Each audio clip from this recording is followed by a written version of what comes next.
Oh my God, it's my favorite. I think that's one of my. If you've never heard it, once we get off here, go Google search if you haven't heard it. John Mulaney, and it's the Salt and Pepper Diner. Okay. Oh, And that it's is a good one. sturdy. Kevin knows. Kevin knows what it is. It is one of my favorite stories. What's the song? It's What's New Pussycat? That's right. That's It's fucking hilarious. Yes. I do love Mulaney. Yeah, like it's a legit fucking story. So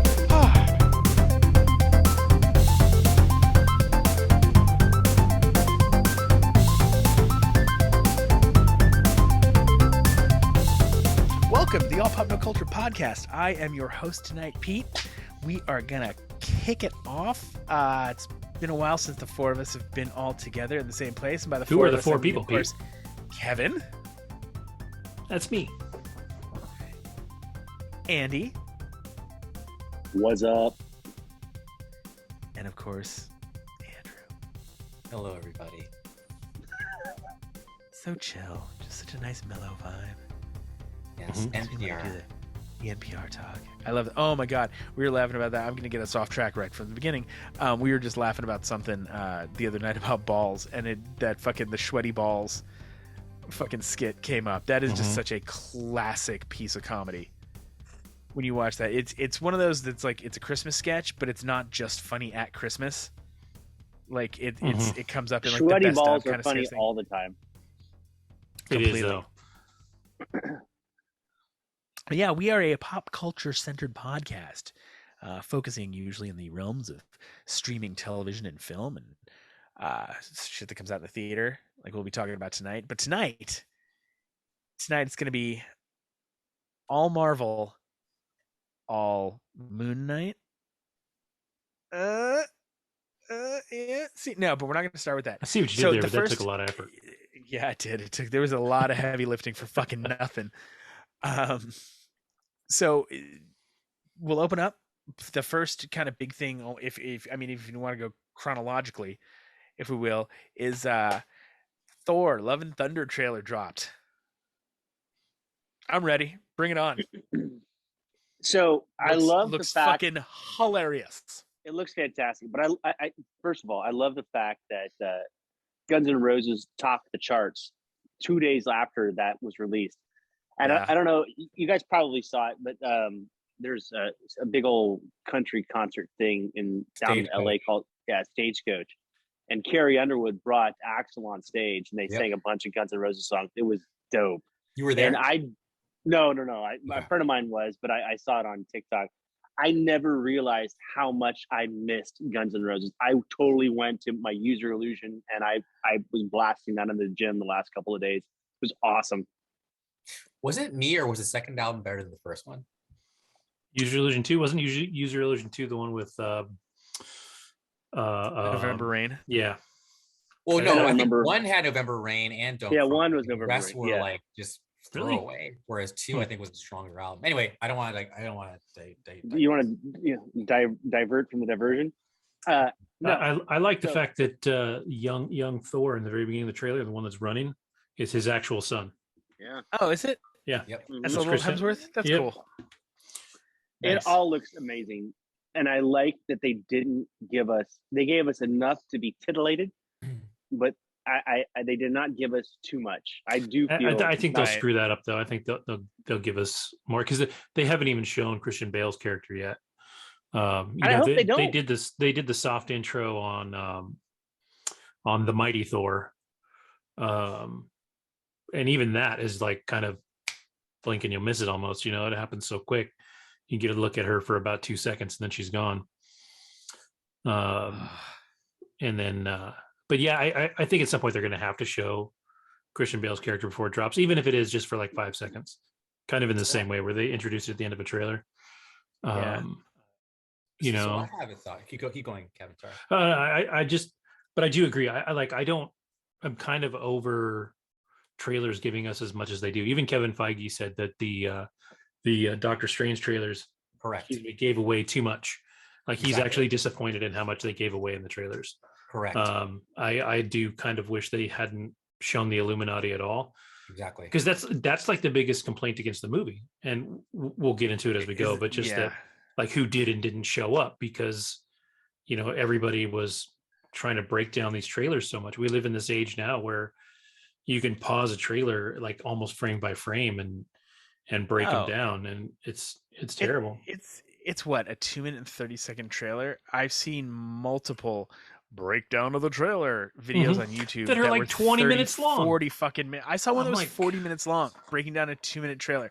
I was like, how in depth are you? Well, unless it's by like fucking 3 or 4 dudes like us, and they start with what's on the fucking trailer and then go off onto some other shit. Unless it's Kevin Smith, I don't give a shit. Like, I need somebody that knows their shit. Otherwise, I don't care. Like, and somebody that I know knows their shit. Like, that's not to say that some of these people breaking it down don't know their shit, but I don't care about them, so I don't really care about what they have to say. Not in a bad way. It's just like I'm just gonna wait for the movie to come out. Yeah. I am excited for it though. Like, it's the first look, and I mean, Marvel's always good about this, and I don't know.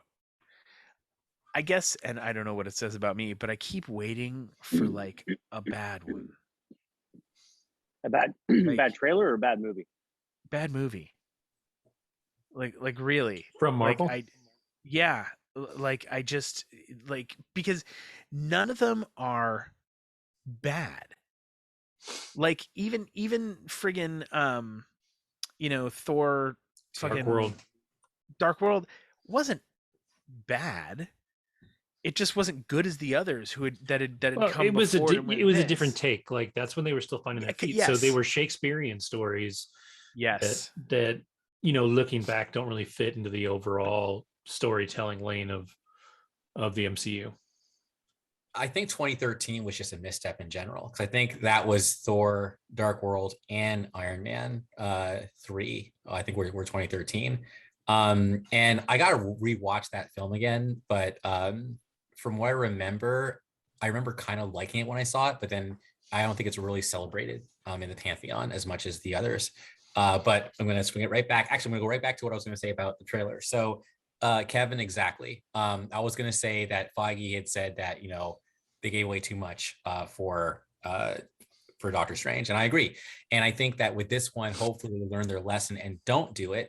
And I also just wanted to say that I have a friend who has another friend who does have some insider stuff going on.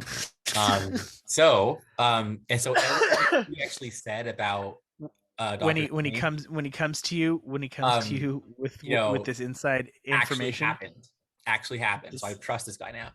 But what he said was that this one is going to potentially blow Ragnarok out of the water. And if that is the case, I think we are in for a treat. And he also said that the Gore is going to be like, he's going to really give Thanos a run for the money as far as Taika's already come out and said that as well. Exactly. That is the best villain they've ever had. Yeah. So I'm really excited. And Bale, I think, is a good actor. So I've seen him in that I didn't like, even Terminator Salvation. So I'm excited, but I think that the trailer is, I'm ready for some cosmic Marvel. Well, I think there's a distinct advantage to taking a guy who's such a method actor, right? Like, that's so hardcore in his shit, and then taking almost the entire physical element out of it. So now he's got to concentrate on the character more than the physical character. And he's incredibly talented. So I think he's going to kick ass at it, but I think it'll be interesting to see how that develops for him, because it's a different thing than he's done in the past. Yeah. He doesn't have to lose 150 pounds for this character, or gain 150 pounds for this character, or whatever. He's just got to put on a fucking suit. Emote. Yeah. Yeah. Right. And it's all got to come from here instead of, everywhere else. So it'll be interesting. I just like what Thor's become. Yeah. Not that I didn't like the first take on Thor, the Shakespearean stuff, but I do like this evolution into this humorous, very wise, like what Thor's become because of spending time with humans and how humanity has affected him, and just all the things he's gone through and what they've done to him and where he's at as a creature, if you will, is very different from the Thor from the first two movies. He's actually, he's the I most think, the most evolved relatable Marvel character. What were you gonna say? I think he's the most evolved Marvel character. Yes, and I sorry. No. Keep going. I agreed. I was gonna say I agree. Most relatable. Go. Yes, yeah, most relatable God I think I've ever actually seen. Because one of the things that I remember, like again, out at the theater, there was like a little girl and her mom were next to me, and when he's doing the ropes, like getting back in shape, like she died, she lost it, and I was like, it's so cool, like that is he's just getting back in shape, like that is he's a god, but he's like he's going through what so many of us go through when we're mourning. We just drink ourselves to like, like, dude, yes, like you hit nail on the head, Pete. Andy, same thing. It's like he has gone through so much from the very beginning, and I think that's life, and I love what they've done with them. They get the characters, man. Mm-hmm. If I can get super out there with this one, you can have a deep thoughts from Pete here. No. In that vein, Andrew, if that's where the story does go, if that's what the trailer's trying to lead us, this might almost be Taika Waititi's little love letter to everyone after COVID. Like, COVID's over, you're coming out, this is it. Let's get some closure on it. This was the experience. This is where we're at now. Be done and gone with it, and move back into life. Like that's what it does give off those. Everything we saw, I'm stoked. I think it's great. And isn't it Russell Crowe playing Zeus too? I think yes. Yeah. Yes. It's just going to be fun. I'm really excited about that. Yeah. Well, and so you bring up Zeus, brings up other gods, brings up other things, and I'm not trying to shift to Moon Knight already, but I really dig the fact that we're starting to see other gods understand their place, understand that there's multiple different afterlives. Like, I was concerned, like how they were going to handle that, and they handled it like a pro. Just they dropped it like it was hot. Like, oh yeah, there's totally tons of different afterlives, and that means there's tons of different gods. I don't know. It made it super interesting, and actually gave me pause to think. Like, I've always thought that you can't have religion because there's not one person who can believe the same thing as another person, because everybody is absolutely unique and different. But then I was like, well, if there are multiple gods and you can go different places, why not? That makes sense. I don't know. It was very interesting. I dug that part. Sorry, I hijacked. Oh, word. No, it's cool, and it's actually a very common thing, and it's nice to see it's nice to see that they've made it work in the Marvel universe so far. Now, we haven't seen how the character interacts with the rest of the Marvel world, right? No. Like we don't know where it fits in that way, as far as we know now, because there's nothing really, if I remember correctly, other than maybe a couple Easter eggs here or there that I forgot, really ties this to anything else in the Marvel universe. It is. Correct. It's really. It's going to probably come back to Earth, and start to tie into stuff, because that's the whole deal with Jane Foster as Thor, is that there's nobody left to protect, Earth in whatever situation she's in, and she's also dying of cancer. Like, she's dying. And so, like, her desire to stand up and fight. In the comics. Right, but I believe, if I'm not mistaken, that I've read that they really are probably going that route, because he's been away from her for so long, that they have to, that they're going to follow that same storyline. They might not, but it's a good storyline to use, because I don't know that Natalie Portman's going to be around for more movies. Like, this was from what I've told, this was it. Yeah, like this was she's like, she wanted this, but she's not interested in being part of the MCU. If she is, it's gonna be way more in a guest starring, like Pepper Potts way. Yeah. Like, she'll be there, it'll be a very small role, but it'll be impactful, and it'll be like this, and it'll be like every couple of movies. Well, actually, no, now that I think about it, and I do need to start that rewatch, just timeline. Because it's been a while since I've watched the Iron Mans, and actually Pepper really is a driving force in all of those, and actually really is in those movies a lot.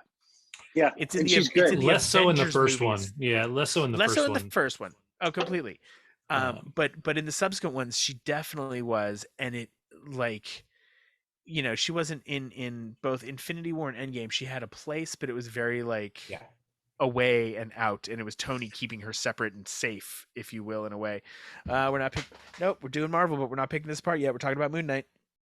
So are we moving? We're going to move to Moon Knight now. Okay, yeah. So you guys, okay. So yeah, please begin.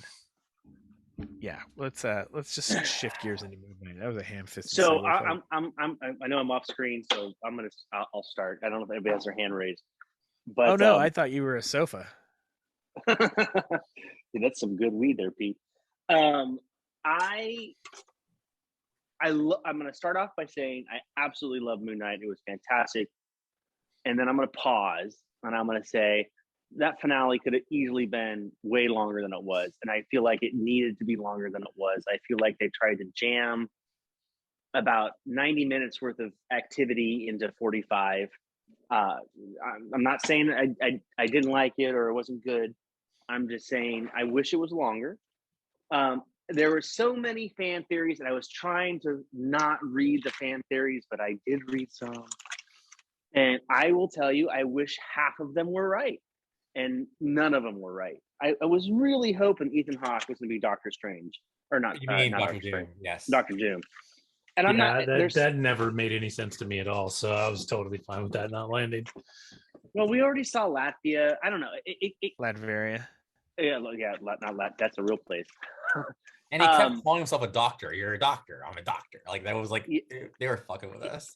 Exactly, they were. I don't know. They never had me because I never bought into that even for a second. Is such a big actor, and if he really is shot dead right now, that seems like a waste. Not that That's perfect though. It's perfect for me. It's perfect. It's absolutely perfect. And Ethan Hawke is not the series sequel kind of guy. Exactly. Except for those fucking movies he does with Julie Delpy. The About Paris, Forget This, whatever romance. Like he's done 3 separate like melancholy romantic movies with her. That they're like the same 2 characters. It's almost like the same time next year. Like they meet up in France. Anyway, yeah, he's not a trilogy kind of guy. Like this would be his thing. This is really his first foray into like a longer form TV, if I remember correctly. I don't think he's done anything else other than a spot here or there. But the character was really cool. I go back and forth with Ethan Hawke. I think it's Ethan Hawke's one of those guys that's kind of tough because no matter what he does now or in the recent past, I still can't help but think of him in The Explorers. I love The Explorers. You don't remember The Explorers? Oh, really? The 80s show. I mean, 80s movie, fuck right? Out of here. Yeah, it is River Phoenix, Ethan Hawke, Corey. Was it one of the Coreys? No, it wasn't one of the Coreys. Actually, I don't think. But there was another name. No, it might have been Feldman. Yeah, I think it was. But it was River Phoenix and Ethan Hawke, and I thought it was one of the Coreys. But yeah, they build a spaceship in their backyard, just out of like spare parts, and go into space and meet an alien and all kinds of 80s like kids sci-fi hijinks. But it's a good one. I don't know if it holds up. Like I haven't seen it in a long ass time, but so I have actually watched it very recently. I forgot where I streamed it, only because it was one of those like, oh my god, it's this, and it's only like 90 minutes. So it's not it's not like one of these deep commitment movies. It still holds up in as much as the storyline, and it's Jason Presson. He's actually really only done a couple other things. That was the other kid. Really? There wasn't 4? There was only 3? Yeah, no, it was just the 3 of them. Huh. Okay. Yeah. Oh, and Amanda Peterson, Laurie Swenson. Oh yeah. Easy, Tiger. We don't have time for this. Anyway, yeah, it's great cast and the whole thing. But yeah, moving back from the Explorers. Anyway, Ethan Hawke. Yeah, watch the Explorers though. If you haven't seen that fucking movie, you need to watch it. Yeah, it's worth watching. As long as you. Oh, that's what I'm saying. No, that's what I'm saying. It holds up. Kid, I think it holds up. Yeah, it does kind of hold up. The effects are dated, obviously. Oh, for sure.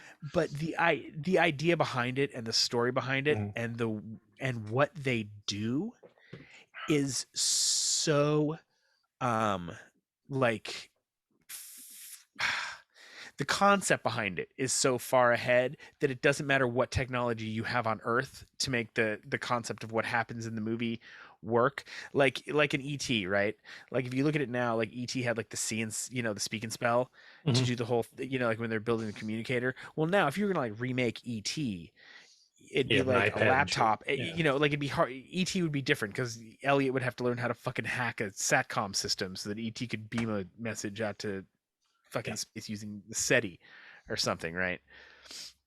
If you did the Explorers, even if you had a laptop, it wouldn't change anything else about the movie and the functionality of what it has. Like you could do like a literal update today using everything that the story had for technology back then and update it today, and it wouldn't change a thing about the movie at all.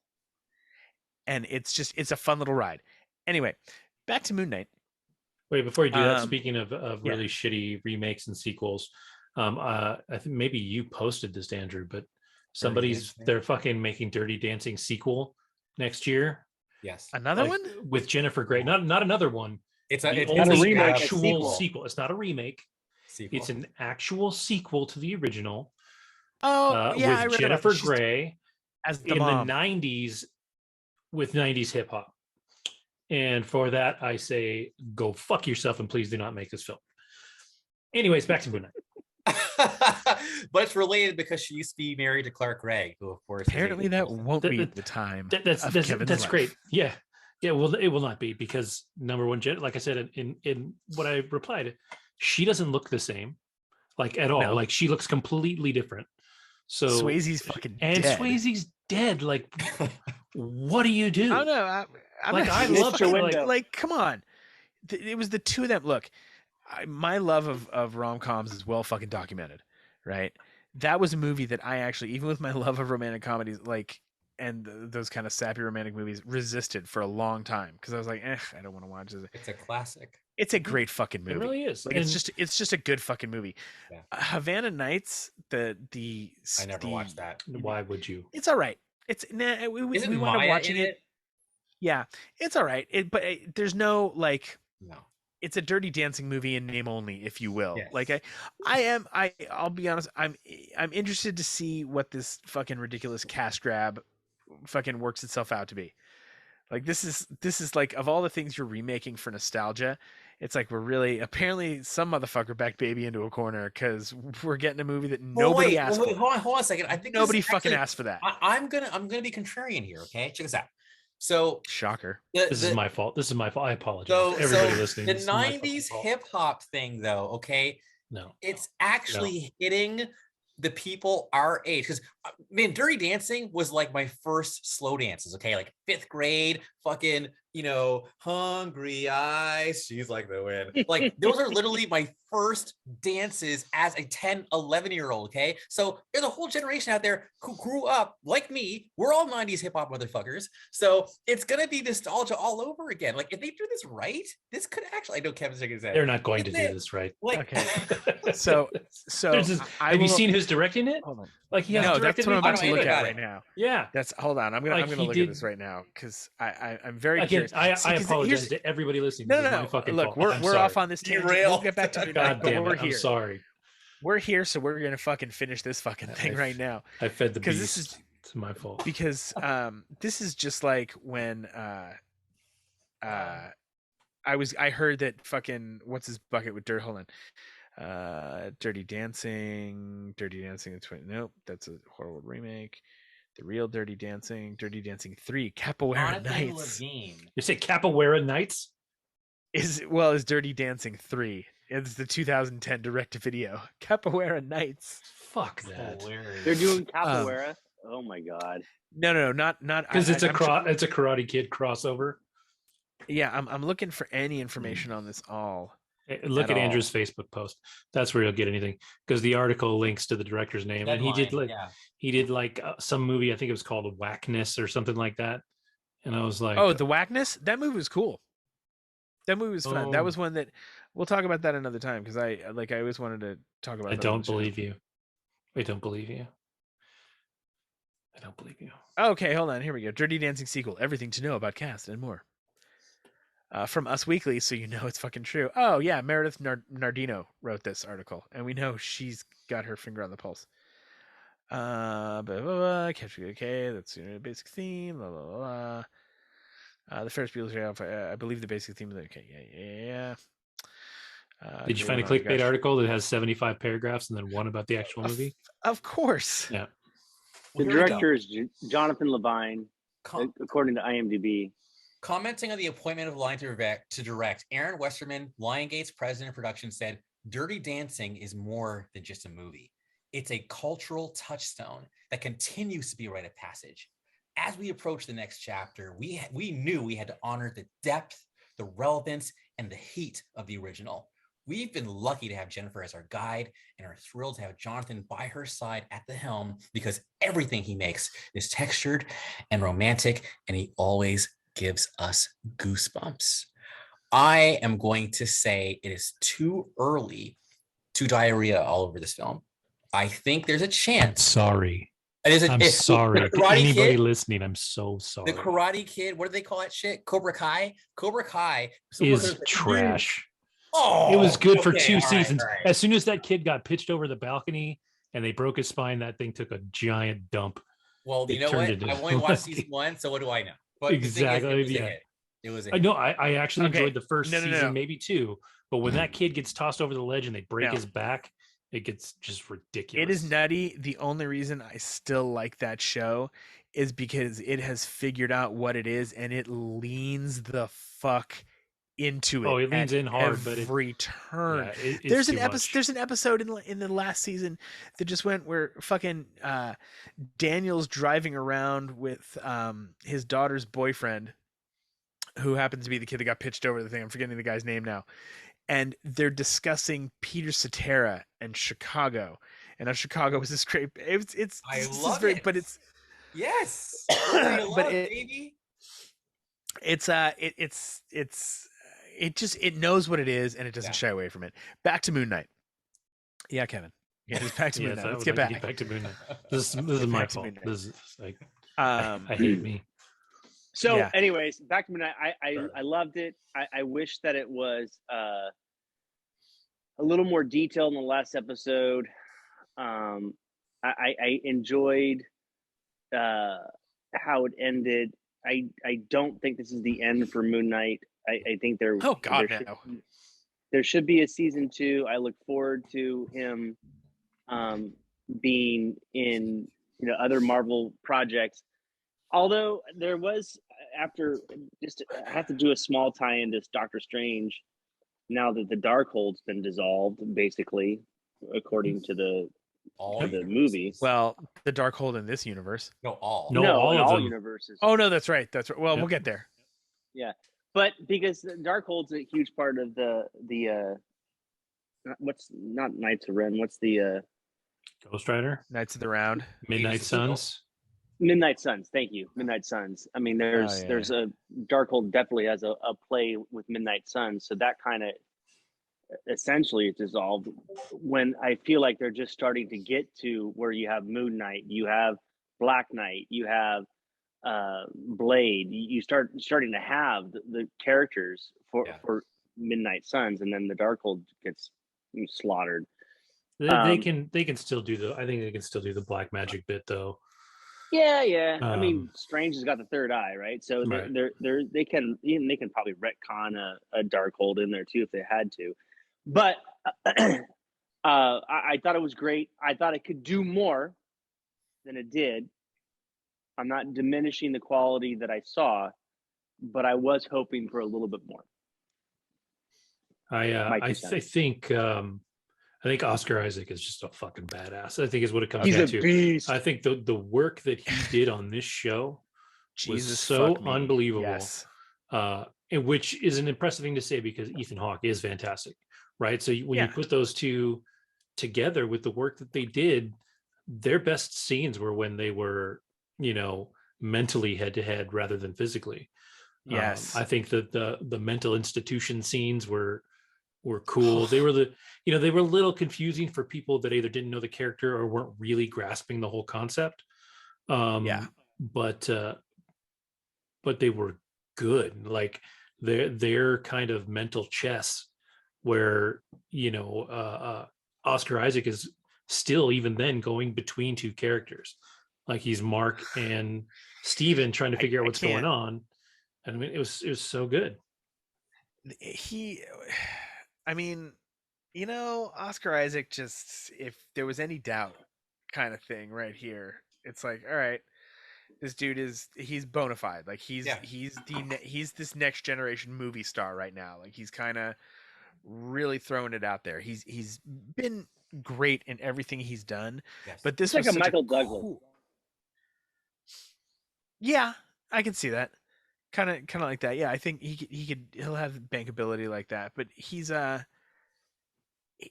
just in and out, switching between the two, and obviously they film it differently, blah blah blah blah, but those are two fully realized characters. Yes.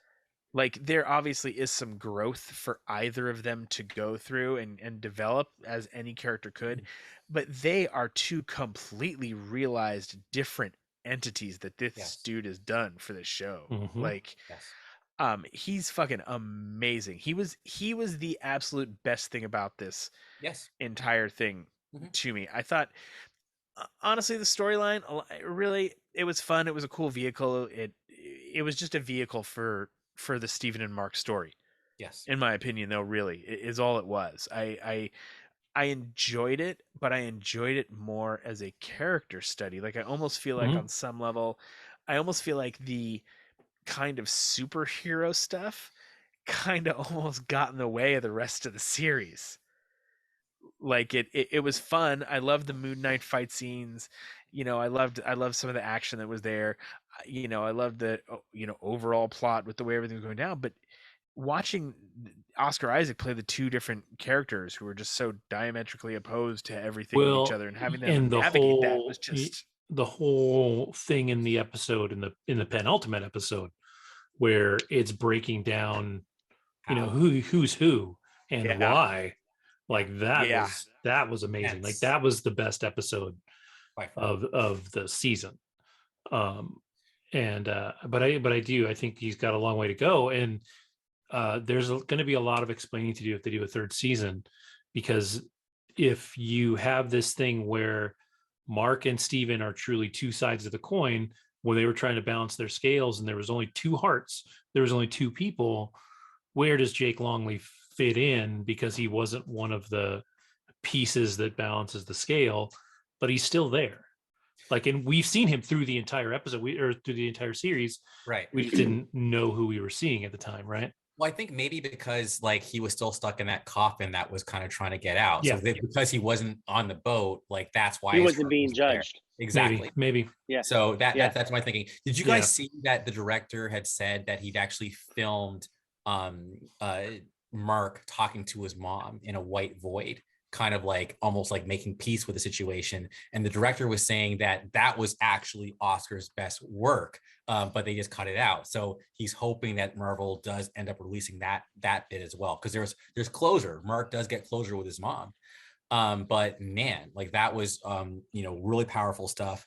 My take on Moon Knight, honestly, I feel like I need to watch it again, because I think that, because I think you guys know this about me, like I definitely have my opinions, but I also just kind of take a scan of what like the general public is saying, and I feel like Moon Knight in general is getting high marks, whereas for me, I was like, it's cool, but I don't know if it blew my mind. Like my ranking's a little weird. Like I was talking to another friend, I said my favorite two shows probably have been WandaVision, and this one might surprise you. I liked Hawkeye. And I know some people. I love Hawkeye. Yeah. I love Hawkeye. Hawkeye, that's number one, number two for me. And then I might give Falcon and Winter Soldier 3. But like, so for me, Moon Knight wasn't really, it didn't blow me away. But everything, like you said, like love Oscar Isaac. The first time I saw him actually was in Ex Machina, and he was brilliant in that. I feel like ever since then, he hasn't been giving things, in my opinion, that really let him show his dopeness. But I think this actually showed his dopeness, and is a true, I think, sequel as far as him being a dope guy in sci-fi. That rhymed. Moon Knight does that. So yeah, I I'm gonna watch it again. I forget her name, but let's call her Wonder Woman. Like I liked Wonder Woman's debut. That was cool too. I liked her as a character. I think I even texted the Scarlet Scarab. Scarlet, thank you, Scarlet Scarab. I'm like, she's cute. I was like, oh, she's really pretty, actually. Yeah, I was like, I'm into this show because like, but anyway. It's an interesting show. I think it's not as good as the sum of its parts. Like I enjoyed it, like I did, but like Oscar Isaac's performance is better than the show itself. Ethan Hawke was better than the show itself. Like all these things. F. Murray Abraham was fucking amazing as Khonshu. Such a fun character. But like, and I would say that the acting in this was better than maybe any of the other shows. Maybe. Yes. But the show itself wasn't as good. Kevin, and what you're saying reminds me of the Joker film. I feel like without River Phoenix, Joaquin Phoenix. Without Joaquin, I don't think that film was really that good. I feel like he's what made the film a good film. So I'm with you 100% on that. Yeah. So. Yeah, I'm kind of in the same mind on that one. Like I really enjoyed Moon Knight. But I wasn't in love with it as much as everyone else was. The thing I do think about Moon Knight, though, with what they've done here, and I know you're going to go, no, it's already been introduced with Thor. Not the same. They've introduced gods as powers in an Earth realm. Yes, these are I agree. earthen gods, base gods. Yes, like, and they figure like like we were talking about seeing Zeus in the Thor trailer. I think it establishes that there's kind of like an Earth pantheon of things that we're going to start seeing now, or that they've opened up to, because we'll talk about this. Like we talked about it we talked about with WandaVision, because it was there with the first Doctor Strange movie, but not as much. Like that opened it up to the mystical and magic that says that exists in this universe. Well, now we've got this, and we've got mortal gods, which is really cool because they're like super villains, really, or they're like a super powered being, and that's what like the Eternals are. I think this was a big setup, welcome to the world kind of show. Is really what Moon Knight was, and I think they picked the perfect character to do it with, because people know who Moon Knight was, but nobody knew who Moon Knight was. Like it wasn't, wasn't. I mean, you saw it, like people when they're talking about who Moon Knight is, they're like, "Oh, he's just Marvel's Batman," and then you're like, he's not. He's nothing. Absolutely not like what he is. Batman. Like well, so. They're solving the DC problem with superpowers, and it's good because they're at the end of Endgame, you had Captain Marvel basically wrecking shop, right? You had this overpowered person, and frankly, even with Scarlet Witch being potentially off in Doctor Strange, right? Oh, she's not. She has a 7-picture contract you just signed, so she's fine. No, I get that, but my point being is that she's overpowered, right? She didn't get defeated. I know she defeated herself. Yes. But anyways, so we're going in a direction of these beings that had so much power. There's no reason to show up for the movie, because Superman at the beginning of the movie just decided that you're bad, I'm going to blow you up, then the movie's over with, right? So by introducing these human... No, hold on, I'm going to stop right there and fuck you for starting this off, because that is the one thing I will actually disagree about with all of Batman versus Superman and Justice League. Okay. It has always been written, Batman has always been able to go toe-to-toe with Superman on some level because of his tech. He's always had some kryptonite bullshit somewhere. He's always had something going on. He always has a plan for Superman. It's always there, because Batman. There's an animated film that you can watch on HBO Max that focuses on this, because Batman basically has a dossier that outlines the powers of the entire Justice League and how to defeat them. Yeah. Well, and Andrew and I talked about this. Batman could always fucking hang. Yeah. Always. Yeah. Well, Andrew and I talked about this because there is a series of comic books called Lex Luthor, Man of Steel. Yes. And the idea behind that is it's told from the angle of Lex Luthor as effectively the hero of the story, because he understands that, yes, Superman is doing good. Everybody loves Superman. But there's the what if. The what if Superman decides tomorrow, I'm a god and everybody has to do what I say, right? And Lex Luthor is the only person that sees the potential in how bad Superman could actually be. And like, to spin it into another series of comic books, you have what is it? Injustice, the Injustice series of comic books, where the Joker tricks Superman into killing Lois Lane. And he fucking snaps after that and he loses his shit. So, and then you get a real idea of what would happen if Superman snapped, right? Nobody will ever be killed by a bad guy again, because Superman will just fucking destroy you if you do. Like he's that guy. So you have Batman, who is always ready for that. Batman who's always he has a kryptonite ring. He always has a kryptonite ring. He's always ready to go. And so, speaking of that, how about Moon Knight? Yeah. So the point I was trying to prove is that I enjoyed the fact, to your comment, Pete, about bringing, these avatars, which are human beings with God's running through them, so to speak. Mm-hmm. They're solving the problem of overpowered individuals, because you don't have a Captain Marvel and a Scarlet Witch who, effectively are gods, right? Well, because they're both powered by the stones. They're powered by the most powerful objects in the universe, right? Period. Like, that's the thing. Instead, you have these people who are imbued, or who can take form and harness some of these powers of the gods. But in reality, if you catch them while they're sleeping, they're toast. Yeah. They're still susceptible to harm, I guess. And it was that I like. It was cool to see the difference in what that means in the story too, because Mark Spector is getting the powers from Khonshu, but Khonshu isn't inside him. If Mark Spector dies, Khonshu can still go out and find another avatar. Yep. But what they did at the end of the show was actually trapped. Is it Amet? Inside of a doctor of what's his name? Harrow. Harrow. There you go, Harrow. Yeah. So they actually trapped him inside. So when potentially when they kill him at the end of the movie or the end of the show, that's also killing Amet. Yeah. So there's two different things happening in that same show that I think is kind of cool. And to your point, Andy, I think you're right about solving the superpowered thing, except that, and this is why I think he also draws the Batman comparisons. He's not fucking shooting lasers out of his eyes. He's still throwing fucking, moonerangs, whatever you want to call him. Yeah, but he's also waking up and squeezing bullets out of his chest. So true. Yeah. Oh yeah, no, he's got that going for him. Yeah, and he can fly. Mm-hmm. Sort of. He glides.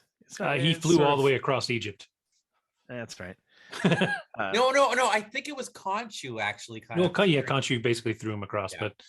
But I mean, for all intents and purposes, that's flying. That's more than Superman could do when Superman started in the comic books. All Superman could do was jump. The other thing I loved, and there weren't that many of them, but the character design for the gods was really cool. It was dope. Yeah. I really dug that. The hippo got Teshmet. I forget what her name was. I loved her. She was. I loved the voice work that they did with it. I loved the way they brought that little hippo to life. Like the personality that they gave that god. It was just brilliant animation too, because her little ears would just every now and then just like hippo twitch.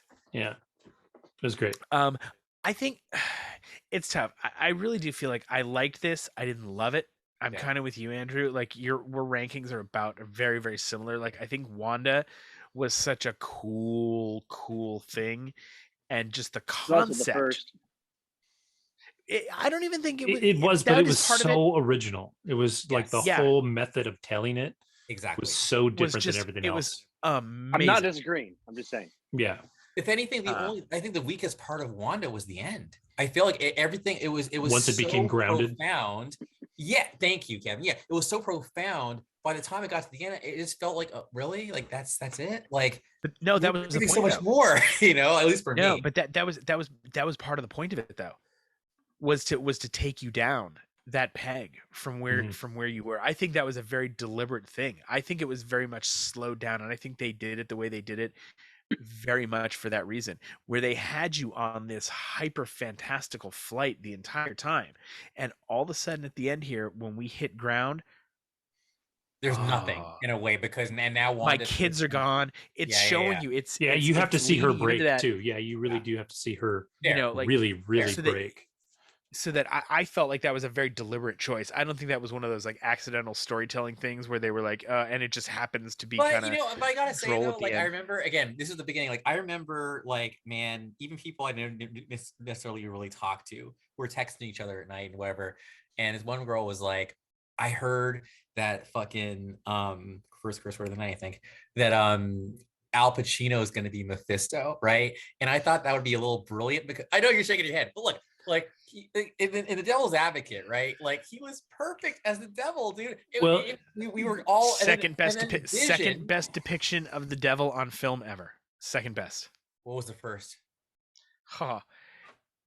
Peter. Wait. Let's stay on track. Let's stay on track. All right. Anyway, point is, I just remember, and then Vision's talking about, oh my God, when you see the guest person, you're gonna blow your mind. And of course, he took Crow for that because it's just me, like. Yeah. Anyway, but that was interesting because that started a whole trend of like everybody was waiting for Mephisto to be like the next guy, and it was like every week they're like, when the fuck is Mephisto coming? And like that's when like the fan theories really started to get to me, because I was like, you guys are getting so angry that something that just doesn't, there's zero indication that it's going to happen, and some dickhead on the back and on the fucking back step of the fucking internet was like, Mephisto, and then everybody's like, holy shit, Mephisto, and then it was all downhill, and like that was never gonna happen, like it wasn't. Oh my God. And so like that happened, didn't really happen with Moon Knight. Like I can't think of a real fan theory that didn't land in Moon Knight, except for Doctor Doom. But again, that was so far out there. Like we've learned from Wanda to not do that again. Yeah, basically. And then when we get into Strange, yeah. What's interesting, real quick, we talked about, we ranked the series. We left out Loki. For me, it's 4. I love Loki. I had a lot of fun with Loki, but it's probably 3. Like I'd really have to take some time and think about it. I think WandaVision is my favorite. Well, Loki almost felt like a movie that I watched in segments. Like it felt more theatrical. The pacing, and less I get that. Yeah. It didn't like the rest of them felt episodic for sure. Like I felt, especially Wanda. Like we're going through different times of space, and everything felt episodic. Even Moon Knight felt episodic. Where Loki felt like I just had to push pause and wait for the next one to show up. It felt it had more continuity to it. Yeah, way more cinematic. I'm just curious because we all left that out, but there was a really good series. But I think we probably left it out because we probably. So my judgment, honestly, I see what you're saying. My judgment is actually out on Loki until we get the end of this story. Because I always felt like when you watch it, you could tell that they were in the middle of filming something and then COVID hit. And so they put those episodes on hold and waited and that's true. There are episodes that they did not put in to the first season that they're holding off for the second season because of that. Yeah, I think it was either 3 there's at least 2 or 4 episodes that are already filmed. They're in the can, they're ready to go, and they just made it second season because of that flow. Well, they switched the Quantumania and I forget the other movie, but they moved up Quantumania. Okay. Before the Marvels, the Marvels and Quantumania switched the release dates. So now that's way sooner than it was. Mm-hmm. I think that is early 2023. I think we're within 12 months of Quantumania. Awesome. I'll have to check. Yeah, I can't remember. We will. It'll be interesting because Loki's gonna come back around when we discuss our next and final subject for the evening here. Oh, drum roll. Doctor Strange and the the Multiverse of Madness. I'm gonna gush, so why don't you go first? I can just tell you I that went right for now. last time. One of you guys go. Yeah, I was gonna say, I honestly, I probably will too. I really enjoyed it. It's funny from one of the articles that Andrew posted. The only complaint that I have is his wig. His hair never looks right to me. Like Strange's hair just never looks right to me. No. And for all the money that they have, I'm amazed that they can't get that right. But otherwise, like, it was great. Like, I loved America Chavez, and I loved, he was great. Benedict Cumberbatch is Benedict Cumberbatch. Yep. Like, it's just like everything was fucking good. I loved the Illuminati. I love. Man, that's my favorite okay. part. I love that. In my theater, they cheered when Krasinski showed up. Oh yeah, like, like my theater actually cheered when Krasinski. So if we're gonna jump right ahead of that, let's just dive into that. I love that they did not bust into somebody else's Iron Man, because the one thing that they did do with the Illuminati, other than Professor X, who was kind of from the outside, is every actor that has ever played those characters was the one to play those characters. Yeah. So there's no variant in there. So you would have either had to have RDJ play Superior Iron Man or whatever they're going to do, or not, which is exactly what I wanted. I was going to die on that sword that if Tom Cruise was in there, I would have been so pissed. Like, I knew the Tom Cruise thing was bullshit from the minute I heard. So did I. Yeah. I was like, no.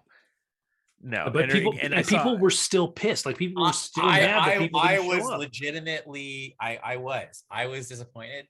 I was disappointed. But what?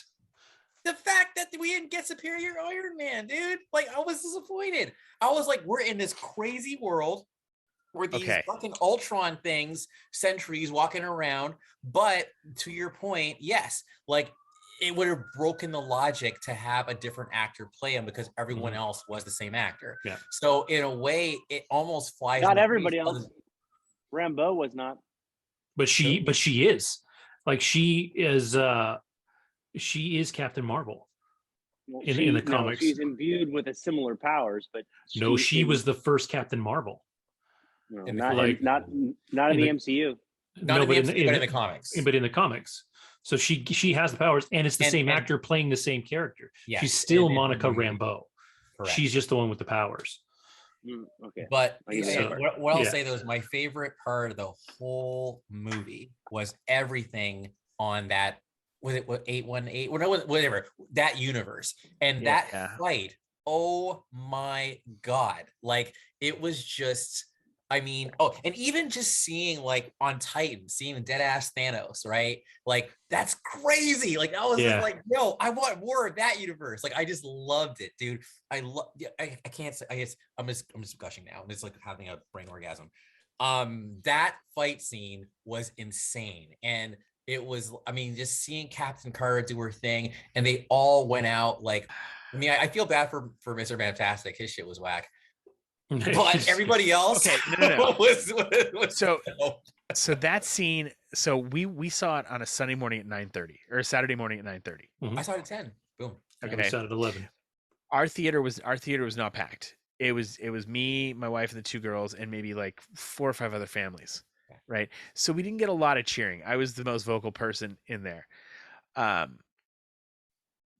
daughter, my oldest, kind of knows enough.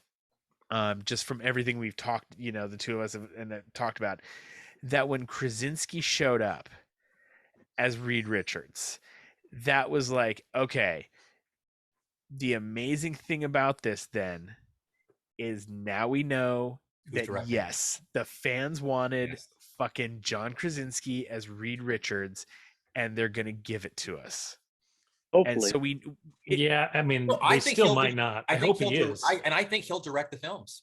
I do. Because Homeboy stepped away. So I think John's going to come in because he already did A Quiet Place. Like, he's a director. I would be thrilled with that. My oldest has also watched a little bit of the 90s animated X-Men with me. Okay. So she totally got the extra layer in this when not just the song, but also the fact that it was the floating yellow wheelchair Xavier. Like she saw that and she was like, "Oh shit, this is like a nice deep cut." And not just because of What If, but also because we watched and loved Agent Carter. Yes, the Captain Carter was just fucking dope. Loved her. Haley Atwell, aside from being easy on the eyes, isn't a nice way to put it. She's she gorgeous. Is like just she's super sexy British chick, and she's built like a brick shithouse. She is. I mean, she's just amazing to look at. Aside from the fact that she can fucking act incredibly well and does this amazing character, she was just fun. I love that whole segment. Yeah. What I really loved is that was a pretty big flex for for Wanda or Scarlet Witch, I guess at that point, in that I mean, for as big as the fight was, nobody stood a chance. Like there was not a moment where she was in danger. Nope. Yeah, it was very interesting that I loved it, and I loved the way they did it. My youngest, okay. Overall general impression. Let me start there.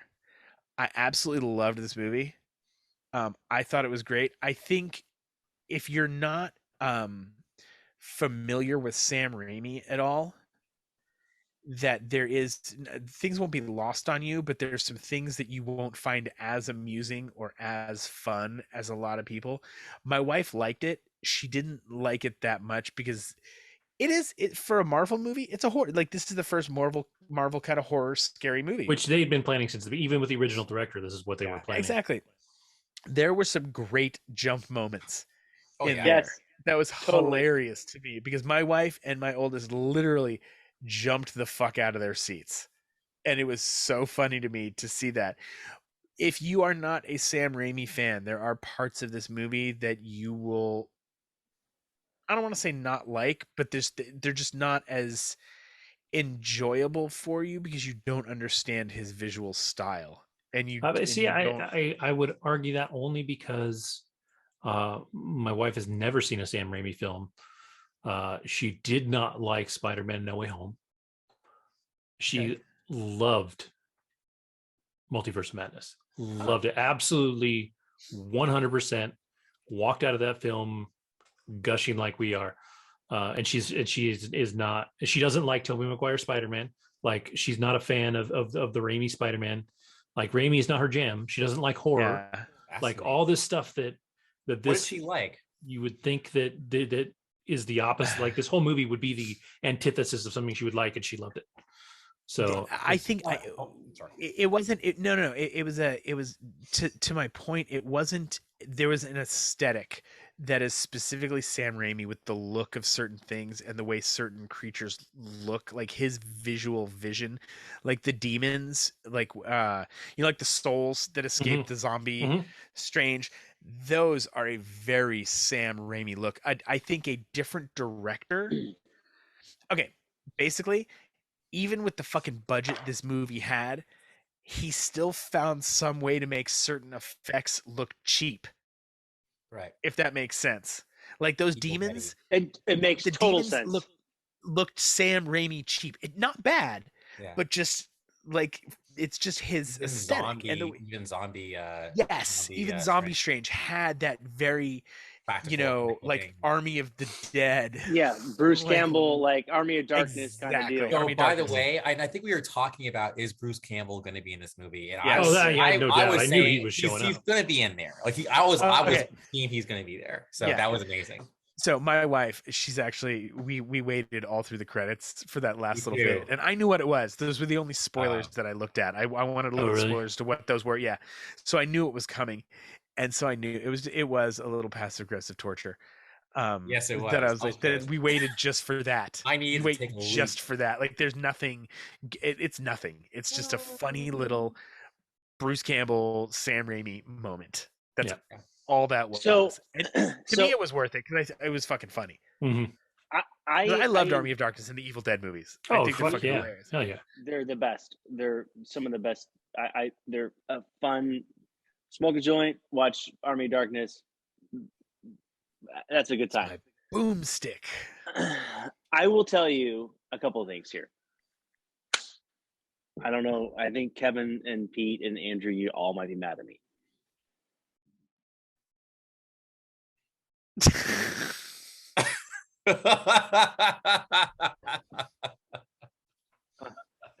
See, you're an asshole. I feel like you had that planned. You had that time. That's good. That's good. I was waiting. So I thoroughly enjoyed it. I thought it was a fantastic movie, end to end. Loved every second of it. I don't have a single complaint about what I saw at all. There are things that I wish were a little bit more. I wish that Kevin would have given. I wish we could have made this R. This would have been a better R movie if we would have gone. I don't see how, to be honest. Like to be honest, the whole argument over it being R, I don't even think it's close to rated R. Like I don't understand. No. Kevin, not my point. This was a PG-13 movie.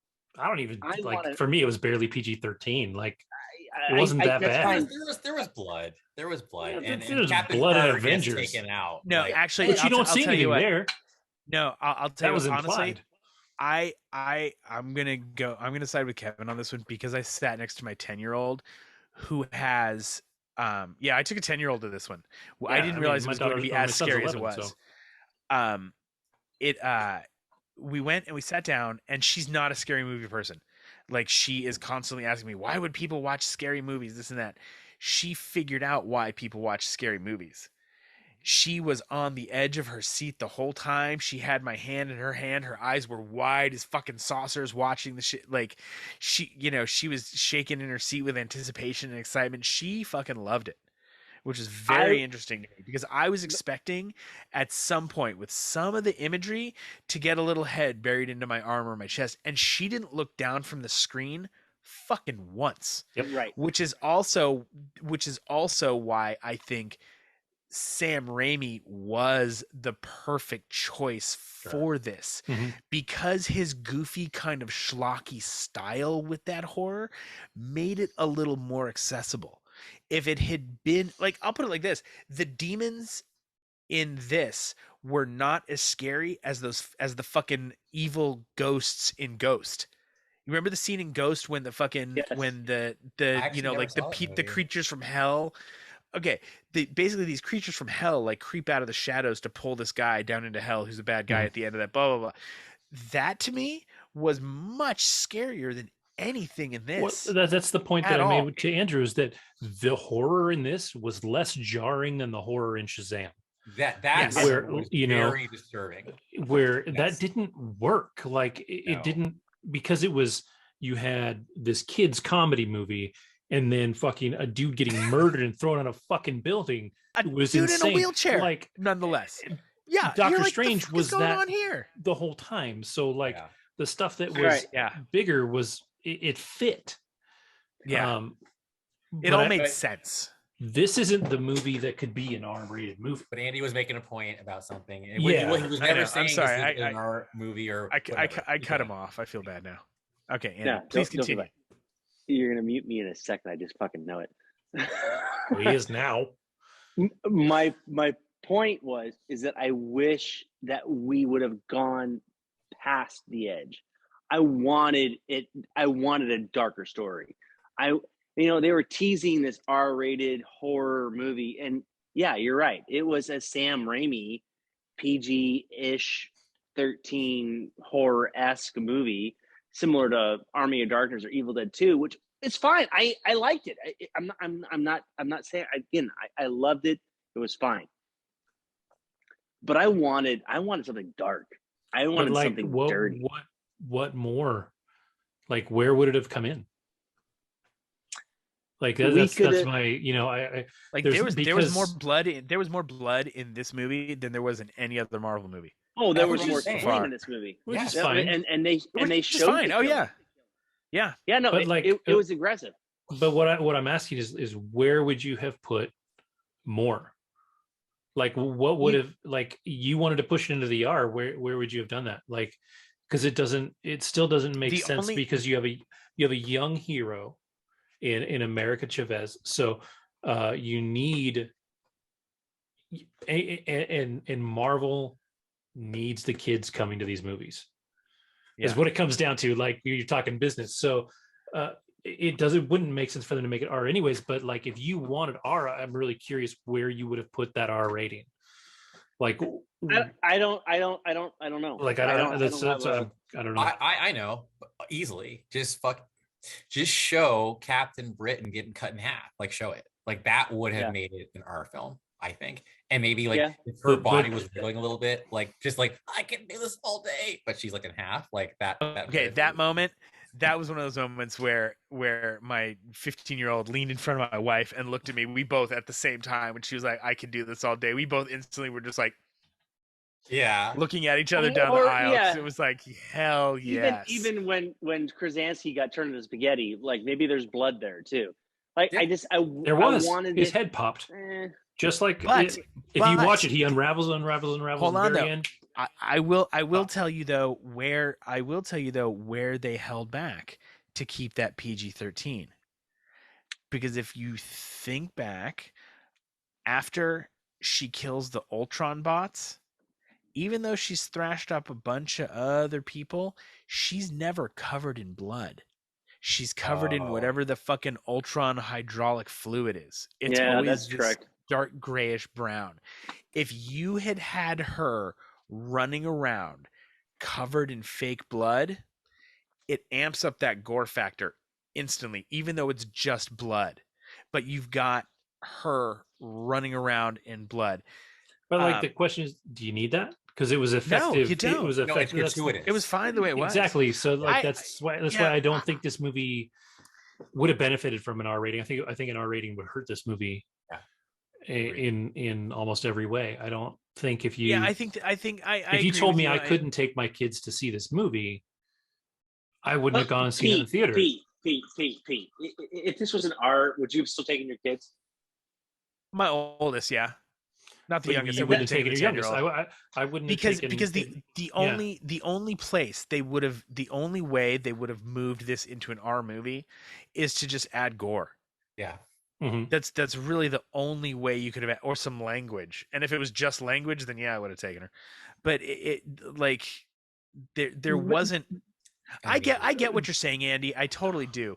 Like, you wanted I get what you're saying, but you wanted more. It was supposed to be longer anyway. No, so it wasn't supposed to be. Like, if you read the interview with Sam Raimi, he really said it was a very natural process of eliminating those 30 minutes or so of footage. Because they filmed about 240 and it came in about 205, somewhere in there. And he said, the stuff that fell on the floor just belonged on the floor. It wasn't like they pulled stuff back. I just don't think the only Marvel movie to me that makes sense with an R rating is Deadpool, and that's because of the Deadpool content that you get. I think if you want to see a Sam Raimi horror movie, go watch a Sam Raimi horror movie. What about Blade? Blade's interesting. What do they do? Like, that one at least makes more sense. Like, Blade as a character isn't necessarily a kid's character anyways. But Doctor Strange, we've established kids are supposed to get along with Doctor Strange. Like, your kids should want to go see Doctor Strange too. I think, not to jump ahead on that, but since you brought it up, like with Blade, I think we're going to get actually a very different Blade than we got with Wesley Snipes, just in terms of tone.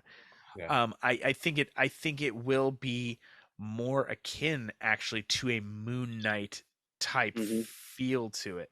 Could be with some blood, obviously, but I don't think it's going to be the way Blade was for the other Blade movies. The way they were. I mean, I don't think Mahershala Ali is an action star, right? So there's a little bit of a variation there, anyways. But he's a great actor, so like you can really get into some of the nuances of the character. But at the same time, like when you're talking about vampires, there's blood involved, Yeah. right? Yeah, Like exactly. Oh no, it's going to be blood, but I don't think it's going to be. I mean, you're talking about, okay, so in the original Blade movies, yes, there will be blood. Obviously, it's going to be blood. It's a movie about vampires. You right. can't, that makes sense. But there was like, it's less that you're going to have less decapitation, less dismemberment, basically. Maybe, Or more. but like, or yeah, or that exactly. you Like see on screen. Again, maybe like when you start to talk about vampires, there is a very finite number of ways that you can effectively kill a vampire in storytelling.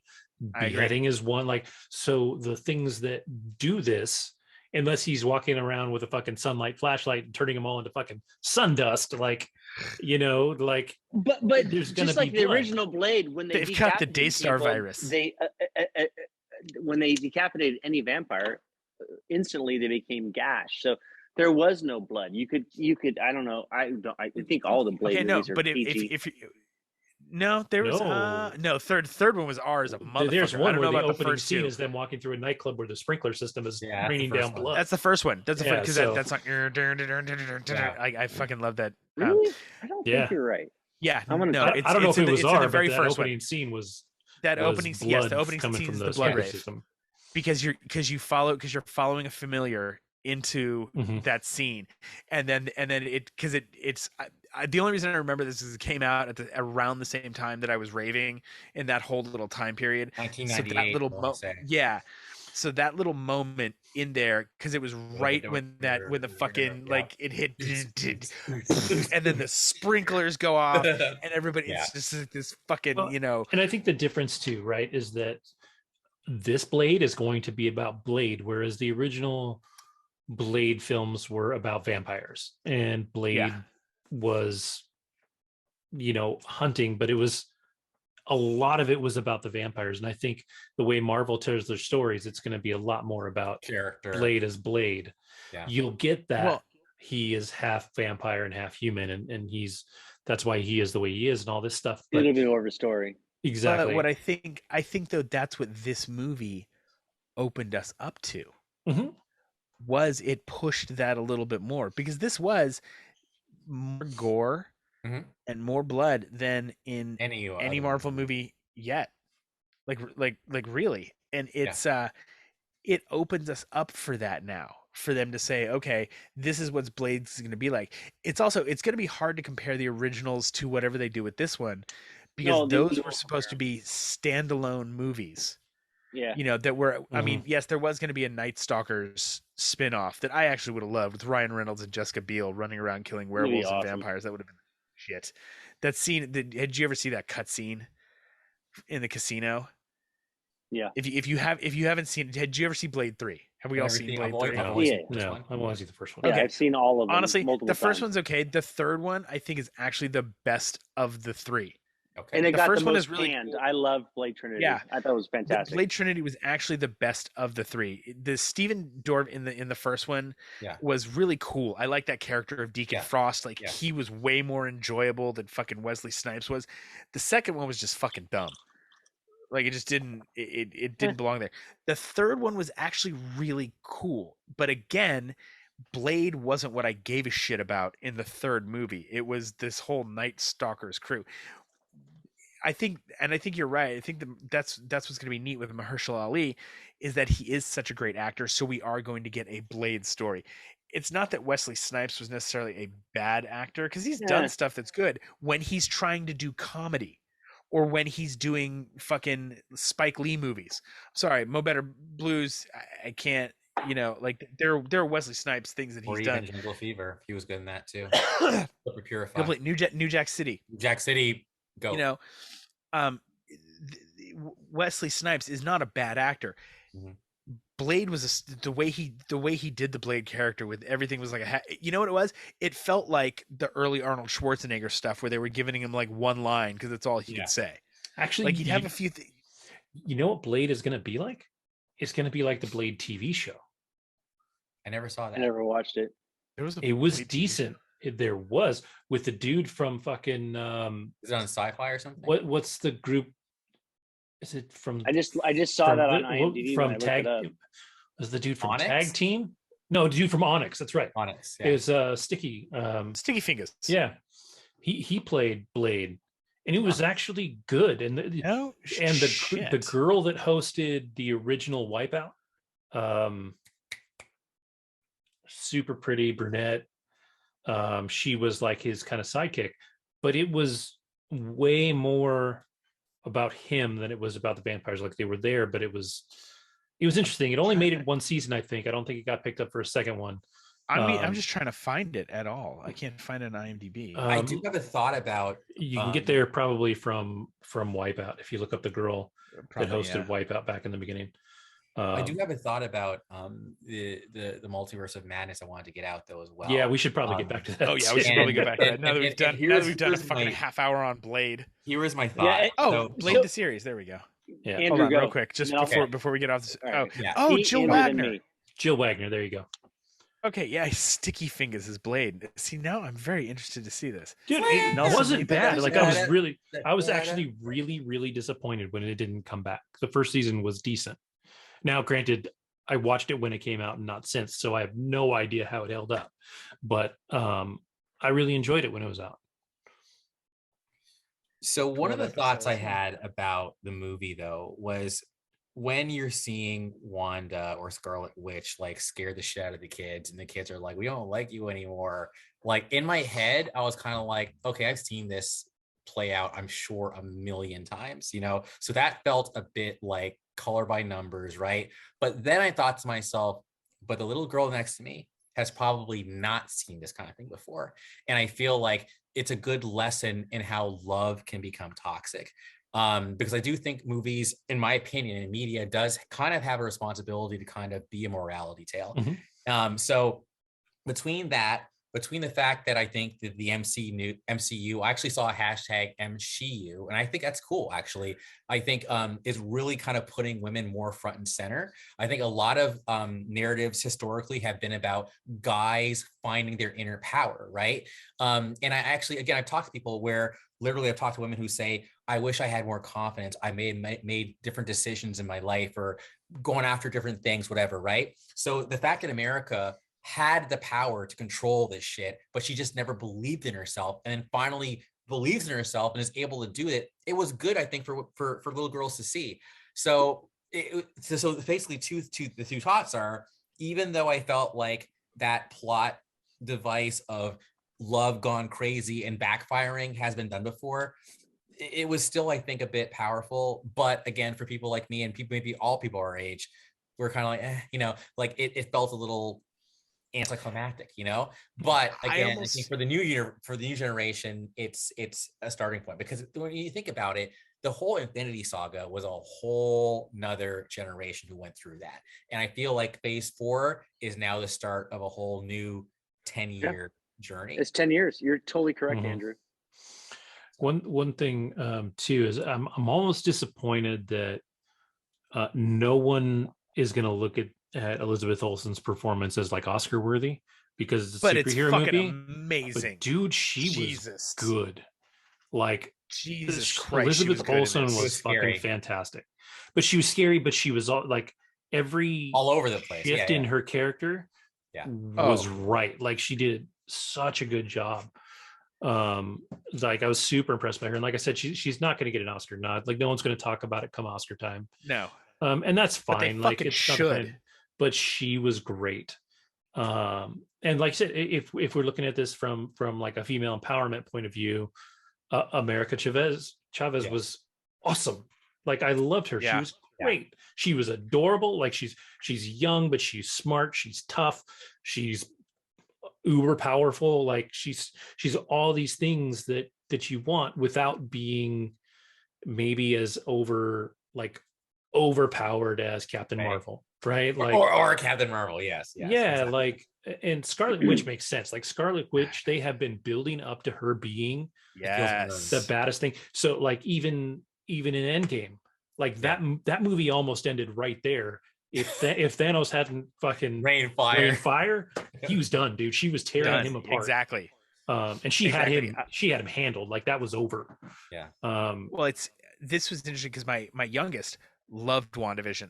So she was finding it very hard to wrap her head around the fact that Wanda was the bad guy. Yeah. And I think Elizabeth Olsen and the way they wrote it and the way Raimi put it down there was even at her worst, because all she wanted was her family. Mm-hmm. And Elizabeth Olsen played it so well that you never hated her as much as you're supposed to for a villain. Like Well, even, Thanos, even like, if you kind of agree with his little, it's for the greater good kind of thing. It's like, bitch, you're trying to kill half the fucking universe. That's like when Scarlet Witch shows up at the Battle of Hogwarts, right? Like she comes in and she fucking shows up and she's like, the Battle of Hogwarts. She's like, dope. That was amazing. She's like, I'm sorry, Kevin. I'm gonna have to. You get an award for that, dude. Well, I saw the Battle of Hogwarts, and I saw what's the Disney one? The Disney animated musical. Fantasia. Yeah. You had your Fantasia scene and you had your Battle of Hogwarts. Those are the two scenes. But like when she said that, she's like, I'm being fucking reasonable. Yes. Like, she knows. She knows she can fucking level everything. Like just boom. And she's like, just give me the fucking girl. I will go get my kids and you'll never see me again. Like she's broken, right? But in her mind, that's reasonable. And I think that's different than the reason that Thanos's reason was actually just pure reason.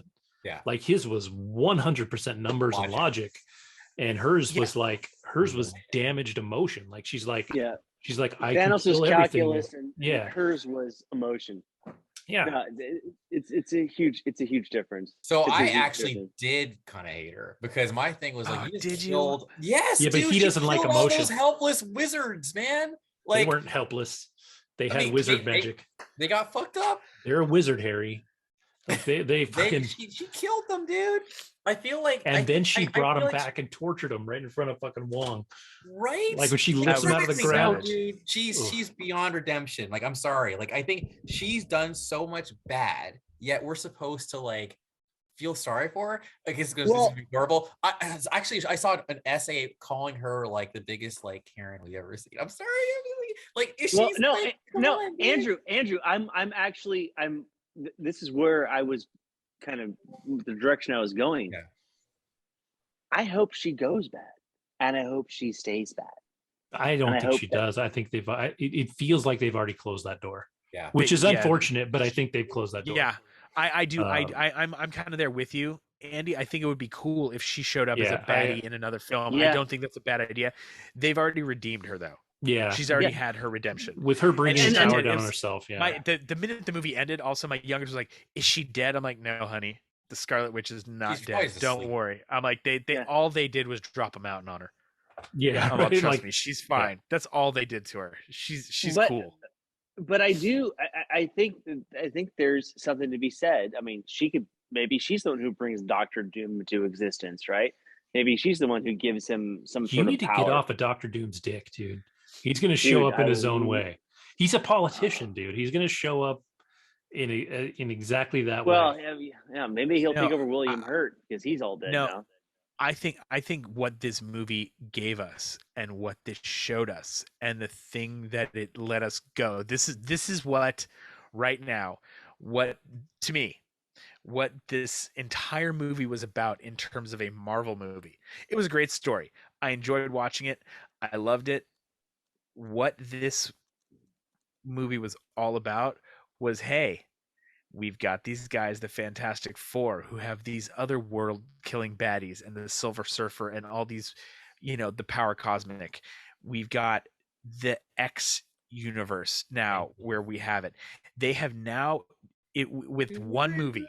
We were all trying to figure out how are they going to bring the X-Men in? Is it going to be the same thing with the Avengers? Why didn't the mutants come out? Are the mutants going to be? They don't need to now.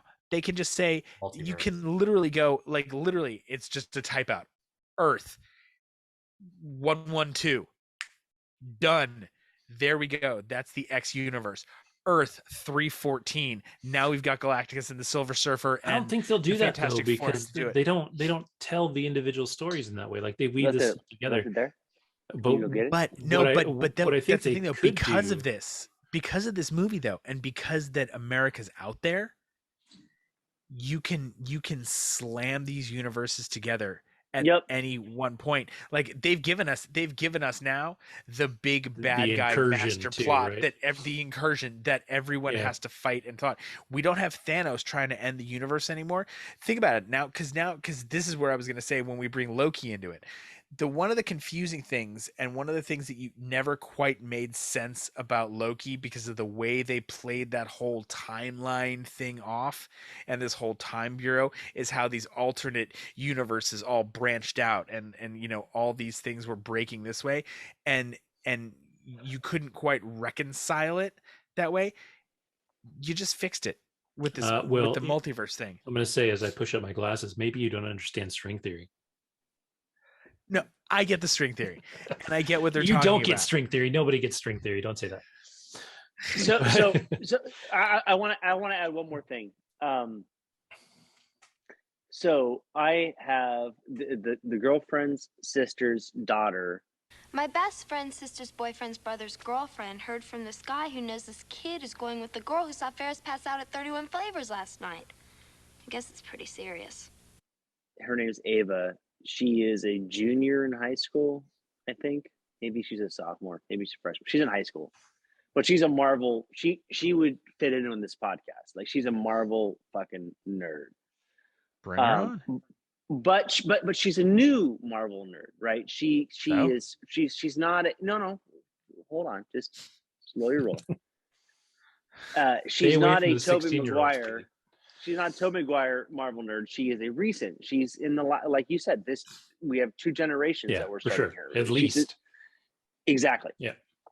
So when I broke down this movie for her, the Multiverse of Madness, she did not get Sam Raimi's filming cinematography. She did not like that cinematography. She thought it felt cheesy. It felt the colors were weird. All of these things were, us four were like, this totally makes sense. This is exactly what I was expecting. I was wanting this. I was expecting this. I got this. She was legitimately turned off by it. And I had to really kind of talk her through it and explain to her why it's okay and why it's good and why it makes sense, and tell her to go watch the Tobey Maguire Spider-Man movies. And then maybe this will make more sense, because this was actually more comic booky than really any MCU movie we've seen. This was a true comic booky movie, from the colors, from how things were filmed. Cutting a thing in half with multiple arms. Like, it was comic. It was Army of Darkness-esque. It was silly in some times, right? So you're literally proving my point that I made at the beginning of the thing, was the only thing that would really detract you from this movie is if you don't know Sam Raimi or you don't like Sam Raimi. Because totally agree. What she said is if you don't like Sam Raimi, this movie is going to be you're not gonna hard like it for you to watch. Yeah, it's a hard swallow. Now, if you're not familiar with Sam Raimi at all, then it may or may not. It could be a good introduction for you. My wife wasn't. She still liked it, but it was the real lean into it Sam Raimi kind of stuff is what she didn't like. It was that kind of schlocky horror gore aspect of the movie that she didn't like. She liked the rest of it. She thought it was pretty good. She said it was confusing at first, which I got. But it's also, we talked about this a ton on the ride home. It is very Empire-esque. Like, this is a middle trilogy movie. A bridge. Like, this is we're gonna establish a whole bunch of stuff for you here. Yep. And the other thing too is and we haven't really talked about it, but the character that shows up at the end. Oh yeah, Clea. Yes. She's a love interest for Doctor Strange in the comics. Yep. Like, there's a lot to her too. The love interest, and now that Christine is hooked up, I mean, clearly she is the love interest. Right. Yes. And Charlize I love that they kept her in the wraps. Like, I love that. Nobody was talking about Charlize Theron being in this movie. And granted, she's in it for all of 30 seconds, but Like I hadn't heard that she was cast in the Yeah, MCU at no all. one. That was very, very well hidden. I was I'm gonna waiting jump for in it here though. for a second though. You guys know I love scores. So besides being a little sad that Danny Tom fucking Cruise, Elfman. well, here's the thing though, right? So besides the fact that I was a little sad that Tom Cruise didn't come in and like wreck shop. I'm so glad. The other thing is I actually love Michael. I don't know if it's Giacchino or Giacchino, but It's whatever. Giacchino, yeah. Giacchino's score, that dun dun dun dun dun dun dun dun dun dun dun dun dun, that only shows up like once, and everything else is just Elfman. Okay, Yeah. now Elfman is a legend in that he did, of course, the Batman films, he did the Spider-Man films, but he also, I think, did Justice League. So I feel like Danny Elfman can also do some pretty kind of bland, not very. I mean, it's Elfman, but it's not really that like iconic. So believe it or not, for me, even though the score very much fit what Raimi does, I get it, and Raimi and Elfman are like a unit, I was disappointed because I felt like Marvel's weakness, in my opinion, until like Silvestri showed up, was I felt their scores were not that iconic, whereas the DCEU, they had Hans Zimmer. They knew what they were fucking doing. Okay, so now you got Giacchino, who does Spider-Man, which is a very iconic score, and now you got Doctor Strange, but then you don't have that in this movie. So I felt like that was a bit of a letdown for me. But again, maybe if I watch it again, it'll sink in. But I'm sorry, Infinity War, even as I'm watching the film, that score was like, holy shit, this Thanos theme is the shit. I'm hearing it's love at first listen. So anyway, I felt like the score for this movie was not that strong for me. That's it. That's all I got. I don't disagree with you on that, but I think the score matched the film. Yes. Like I think Danny Elfman's style, because the one thing that always separates Danny Elfman from everybody else we've just talked about is that those guys are almost, and this is not to say any one of them is better or worse than the other. I mean, John Williams is the fucking godfather, and anything he puts pen to paper to on anything is going to be better than anything any of these guys do anyway. Yay, Star Wars. But if Elfman doesn't rely just upon that orchestra, he loves bringing a pop kind of rock sensibility to things with kind of rock guitars and themes to things that aren't like, not like the way they did in not like you do in some of the Thor stuff, because some of the Thor stuff like it took some of that rock theme to it and it worked it that way. Like it was very much it was some famous rocker. He's a big deal. Keep going. Like Yngwie Malmsteen or something. But yeah, it's I did like this, but it was like it was fucking Elfman. Yes, and like just there was no as a side Mother's note, Law. Yeah, that's what. Okay. As Andrew's looking that up, if you want to know about a little bit about the soundtrack process and some of these things, and specifically the rise of Michael Giacchino, watch episode 100 or listen to episode 100 of the Play Watch Listen podcast. Okay.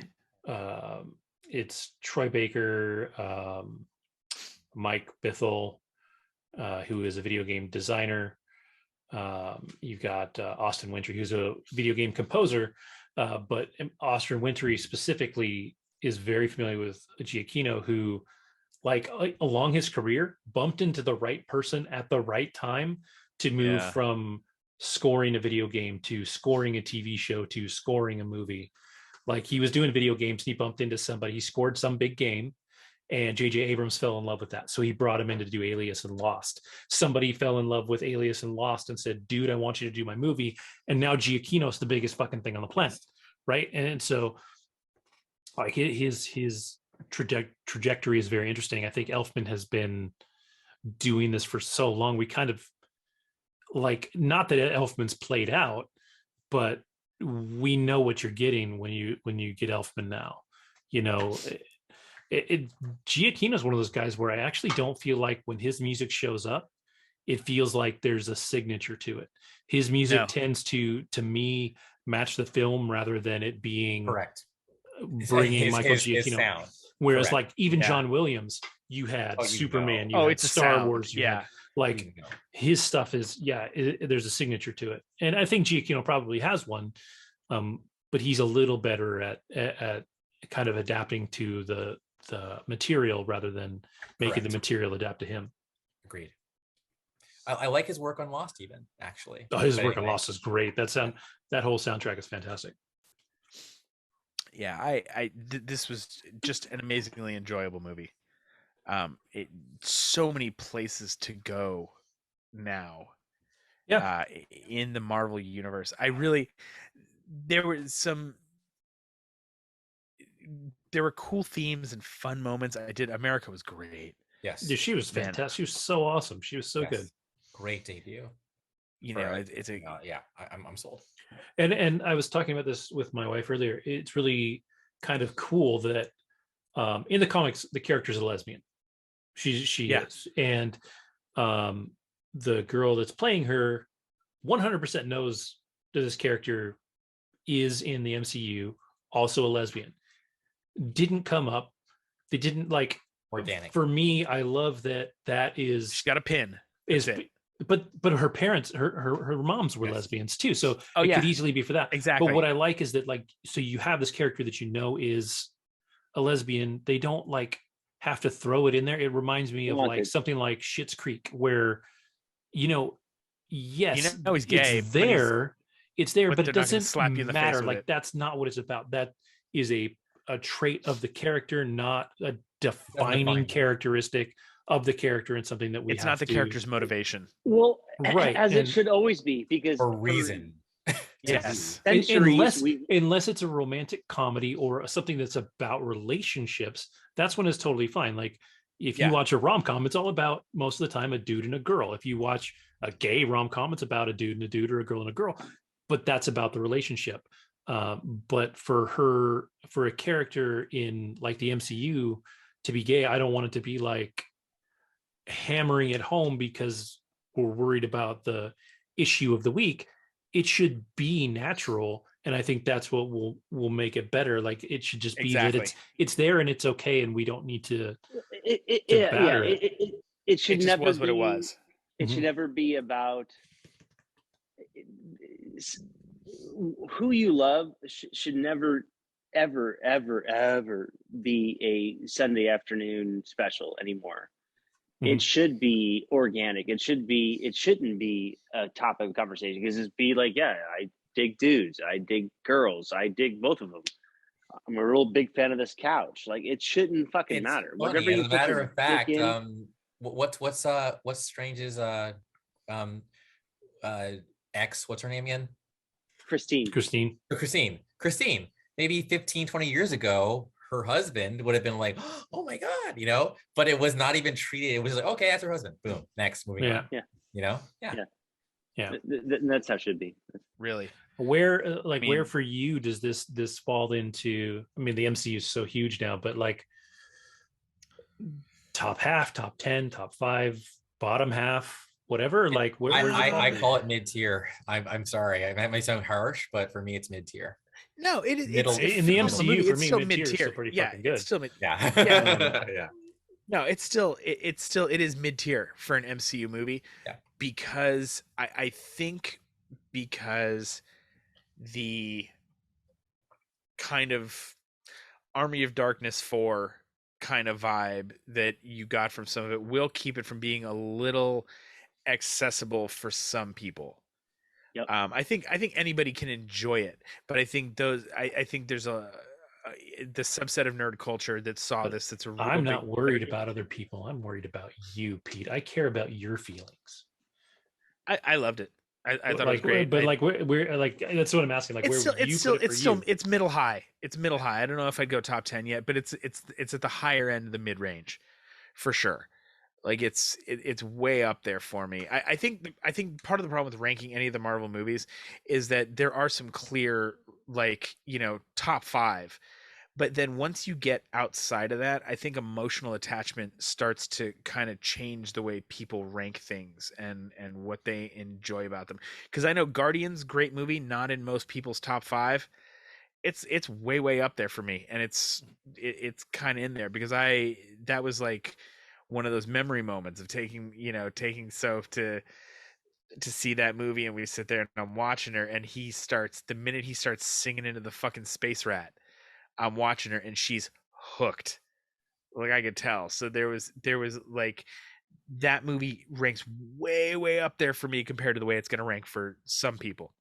Well, and it's funny to me because I think that all of the movies, I think everybody ranks them differently because we have, and not to toot anybody's horn, but we have a viewer that left his list on one of his comments for the YouTube channel. Oh, and his number one is Infinity War, which is legit, right? Like Infinity War is great. I prefer Endgame, but yeah, that's But like I prefer Endgame. He has Endgame at 18. Oh, right. So like it's for me, it's a weird list, but like, right, Andy? But like for anybody, like that's the thing. Like your list is your list, right? He's got Infinity War, then Ragnarok, but then Doctor Strange, and then Iron Man.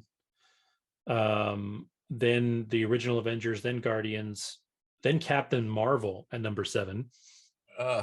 We don't have to go to Age of Ultron. I didn't hate Captain Marvel though. I didn't hate it either, but it's not in my top 10. It's not top 10 home. I mean, no. Nope. But again, like, dude. But like, I've already I actually no, I can't diss the list because he might be watching. But yeah. Well, I mean, if for me, it's not the order that I put it in. He's got Black Widow at 10, Thor: Dark World at 11.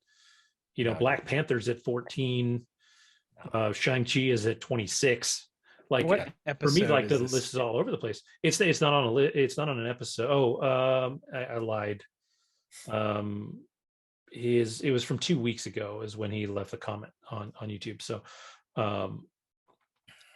and like, but what I'm saying is like, it's cool that there's so many movies that everybody at some point, like his seems earlier than mine, but everybody's going to have a different list, right? Like, yeah.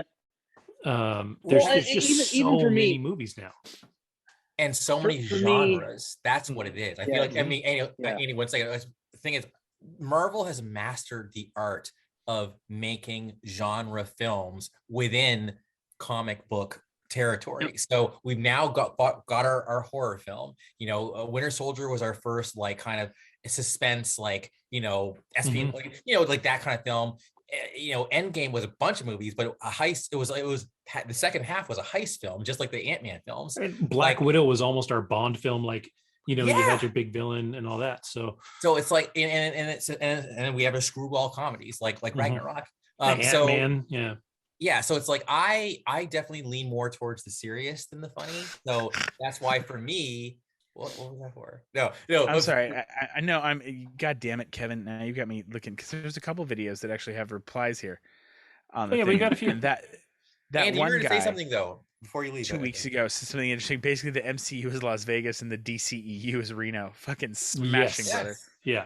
Brilliant. That's smart. That is a great fucking. I read that one. I was like, dude, I shared that with you guys. I screenshot that and sent that to you guys. Oh, here it is. Is that? Oh, yeah. This is that one guy. You know what? That one guy. I'm reading your list.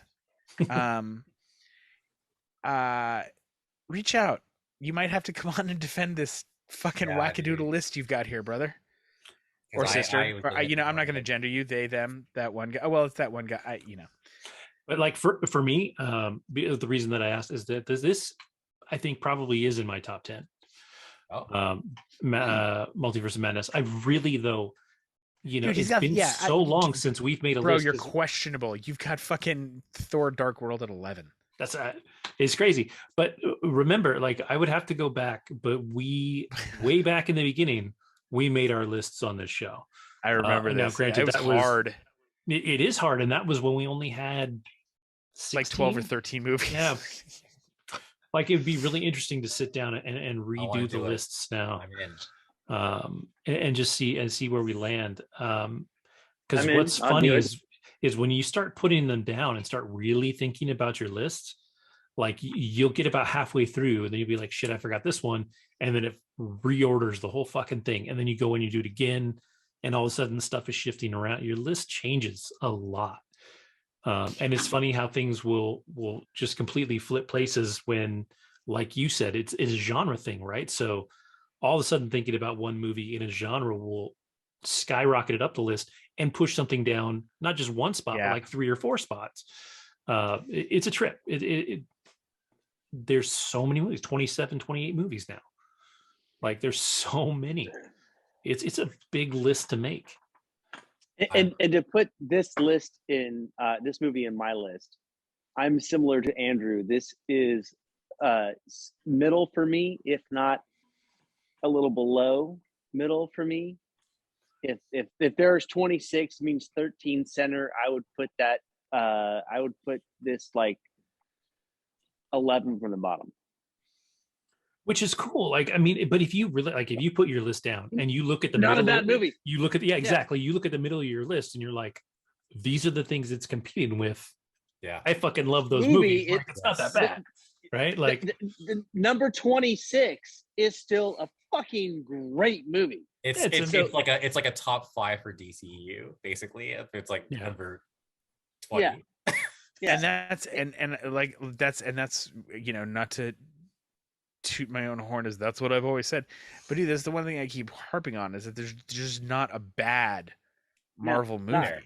Yeah, there's not like there are or like series. Exactly, like that's the whole thing that's so hard. Well, Iron Fist was kind of that one needs a little love. Yeah, that one is a little.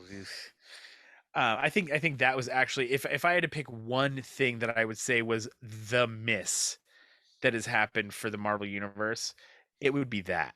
But you know what redeemed that though was Jessica Henwick. Jessica Henwick. She was fantastic. I loved her on that. Yeah. Like it was a bit of a miscast for Danny Rand. I think they needed to do a better job there. Yeah. And maybe tell a better story too, but he was good in the Defenders, or at least the character was fine in the Defenders. I do not think they will make though a series there. Pardon me. The way Disney and Marvel has decided to do their series is epic. They're doing 6-ish episodes and telling the story over that arc. They're not doing 12, 13, 14. They're doing 6. They're condensing it. They're making it strong and powerful, and that's it. I never saw a single Iron Fist, so I can't speak to that. I love the Daredevil and Punisher, but if they were condensed and made a little bit stronger, they would have been better. They would have been better series. Oh, for sure. But I mean, Daredevil was pretty good. It was just made at a time before we were at where Marvel's at, like at the point you're making. Like, and it wasn't even totally agree. It's Marvel television. But the only thing though, the only one of those series that actually fits with the current MCU, both in terms of quality and storyline, is that original Daredevil series. And I loved the first. I love the Punisher. I thought there were issues with that second season. Luke Cage was fantastic. Oh no, Luke Cage was fucking phenomenal. And Luke Cage, what's her face? And Jessica Jones was cool too. It's basically everything but fucking Iron Fist. Well, and technically, if you've made Daredevil and Kingpin canon, then somewhere along the way, Jessica Jones and Luke Cage are canon too. Like they've all interacted.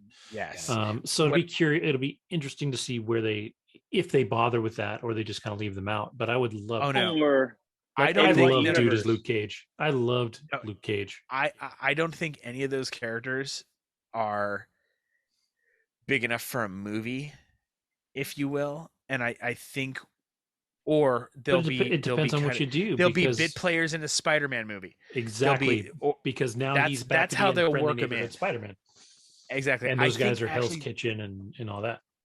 The next time we might see one of them, though, legitimately, possibly Kraven. Yeah, maybe. God, I hope not, dude. I don't want the MCU. I don't want the MCU involved in any of those Sony films. Yeah, they suck so bad. They suck so bad. Venom 2 was a turd. So I'm getting ready to watch that. It's in my like up just because I have to, dude. Just don't. Just assume that it's a scrotum on film. It was so bad. But it's so bad. I just think only because I have this dream, like my dream scenario right now would actually be to get away from that 6 episode arc, or maybe just a few more episodes. I don't want another Spider-Man movie for a while. I want you to bring Oh, me I your absolutely friendly do. neighborhood I need Tom Spider-Man. Holland. You Oh, just want I to see know. I fucking would. Spider-Man and friends. You want to see him swinging around with fucking the Iceman and Human Torch and Firestar. fucking Fuck Iceman. yes, I do. No, I think bringing Spider-Man way back down to a New York level, Yeah, would be almost dope. a neighborhood level, I Which think is such a they've great done, idea with yeah. which is what they're going to do. Yeah, But I think a TV show yeah. is going to be just a little bit more fun because you get to add some of these other guys, unless they want to go out there and say, okay, since Sony, we're doing it this way and we're going to bring it down to street level. You know what? It's going to be a little harder than it was, because that was the one thing that was always fun about the Netflix series. Those were kick-ass fucking characters that kicked fucking ass. Like that's what I loved about the Punisher, and it was the problem that I had. Like, so the Thomas Jane Punisher, he was kind of a candy ass fucking Frank Castle, and wasn't as hard as he needed to be. That Punisher War Journal movie that came out, I'm forgetting the guy who played that. He was, wasn't it dude from yes, Lord of the Rings and yeah, Ray I can't Stevens? remember his name. Ray Stevens? Sounds right. I thought that the problem with that movie, they tried to do something to make it similar to other movies of the time. It's like they did with like that. Okay, like Timothy Olyphant in the Hitman movie. That movie had such potential, and they had Timothy fucking Olyphant, but they had such a shit script and a crap like idea behind it that you took this beautiful thing and just shit all over it. I think if you bring this down to street level and you let these guys be as gritty as they want to be, I think you still have that hardcore Punisher and that hardcore Daredevil. And then you throw the fucking web slinger in it, but give him a little bit of extra edge, because now he's not fighting fucking Thanos with auto kill mode. Now he's fucking beating up bad guys. Homemade suit. Yeah, the gotcha here, and it's the biggest gotcha that you have, is that they made Tom Holland too big for television. Yeah, they did. Exactly. Straight up. They're not going to get him to do TV. No, now, if they could wrestle the rights back or just get Sony to shut the fuck up, they could make another Tom Holland Spider-Man movie, introduce Miles Morales and do a Miles Morales series. that would work. Actually, is okay. Is the play. Now but they still can't get those rights away from Marvel. Okay, from Sony. I don't think Sony's ever going to give up those rights, but I think Sony, I know, because remember, each time we have a Spider-Man movie, they say, "Oh, this partnership was great. I wonder if we'll be able to do it again. Oh, this may be the last time we do it." Sony's not fucking stupid. I don't know, dude. I've seen their movies. No, but that's what I'm saying. I think the executives at Sony aren't, like, when you're dealing with Spider-Man at this point. I think Venom 2, I don't want to say it was a wake-up call, but I think they've seen, and Morbius, another perfect example. Morbius was Venom 2 was not. Venom 2 made a shit ton of money, and they're making a third one. No, I think they are idiots. Sorry, I do not trust Sony at all. I think they would rather like crash the Lamborghini than let somebody who can drive it. They're that possessive and they're the they're the DCEU with Marvel characters. Like they're making bargain films with top-notch characters. Like it's just. I'm sorry, if I was a Sony, I would have been fired from Sony, because I would have been that exec in the pitch meeting or the boardroom that would have been sitting there like, "Look, fuckos, just tell them we want 40% of the gross." And just license it to them and let them do it. Yes. Look at what they're doing. That's all we need. Yes. We're not. Why do we have to make this movie? Let us just give us 40 of the gross and let them do their thing. Oh. We've got we're gonna do a share on the fucking toys and action on the merchandising stuff.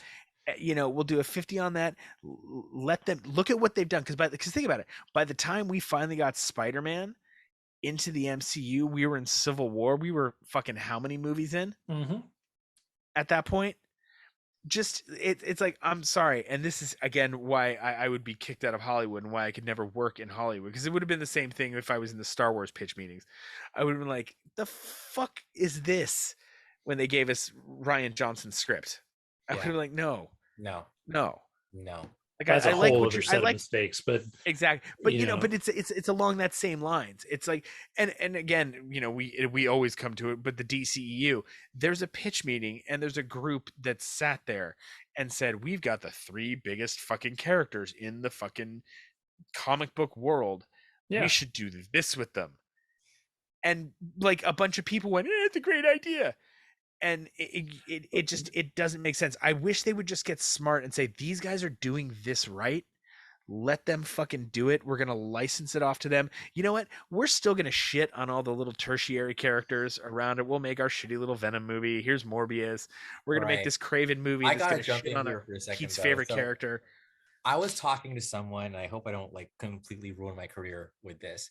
I was talking to someone who is a pretty high up executive at one of the major conglomerates that might not be, or might be, Discovery, Warner. I don't know, one of them, right? Anyway, so I'm talking your to brother that works for Tubi? No, it wasn't my brother.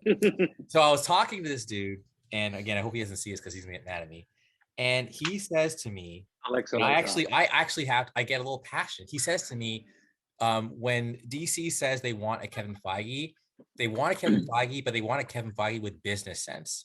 And I'm legitimately kind of like going, what the fuck are you talking about? Like, because like, they say he's a creative. And I say, dude, he's not creative. I mean, he is creative, but he has business sense, okay? But he's also a genius. Are the fucking directors, okay? So he actually lets the directors do their thing. He gives creatives a platform, but he is a fucking genius. And the fact that you guys can't see it proves what I always say, which is it takes one to know one. So basically, because you guys aren't geniuses yourselves, you can't recognize a genius that is Kevin Feige. So you just discount his ass. After 20 fucking something movies, you still want to question his acumen? You still want to even remotely doubt like his, what the fuck? And this is a dude who's very accomplished, by the way. Mm-hmm. And I'm sitting there having to kind of school him, and I'm not even working at the major conglomerate. So, man, dude, Hollywood is fucked. I'm sorry, So for me, it's like the only opinions are like assholes. Everyone has one, okay? So that's why what I say is show and prove. Until you show and prove, like, whatever, flap your gums all you want. But, until you actually, what I'm trying to say ultimately is, Kevin Feige, keep doing what you're doing. And keep proving us who know what you're doing right, okay? And if Sony can't figure it out, continue to wall in your fucking bullshit. DC, if you can't figure it out, continue to wall in your fucking bullshit until Disney buys your asses like they did Fox, and then finally does justice to the characters and to the fans and rant. It's worth noting too that both Moon Knight and Doctor Strange are the first 2 films that were Kevin Feige productions. It's the first time they have been labeled as a Kevin Feige film. There you go. And in 20 however many films, the Marvel, he's getting the credit on the films now as like. But he's been the wind beneath their wings the entire time. For sure. Yeah, there's zero question about it. Nobody look. Nobody look. Sorry, I want guesses on Kevin. Oh, hold on. Wait, real quick, just because I love Andrew, and I love his little sweatshirt, but like this is all I can think about right now with you in the sweatshirt is the fucking Phantom. I don't know why, just the way it's fitting. Put Billy Zane away. Put Billy Zane away. There's always time for Billy Zane. As always. What were you gonna say, Andy? What you got? Yeah, sorry to cut you off. Had to get that out. And then maybe what So Kevin Feige is 48 years. So what have we all learned?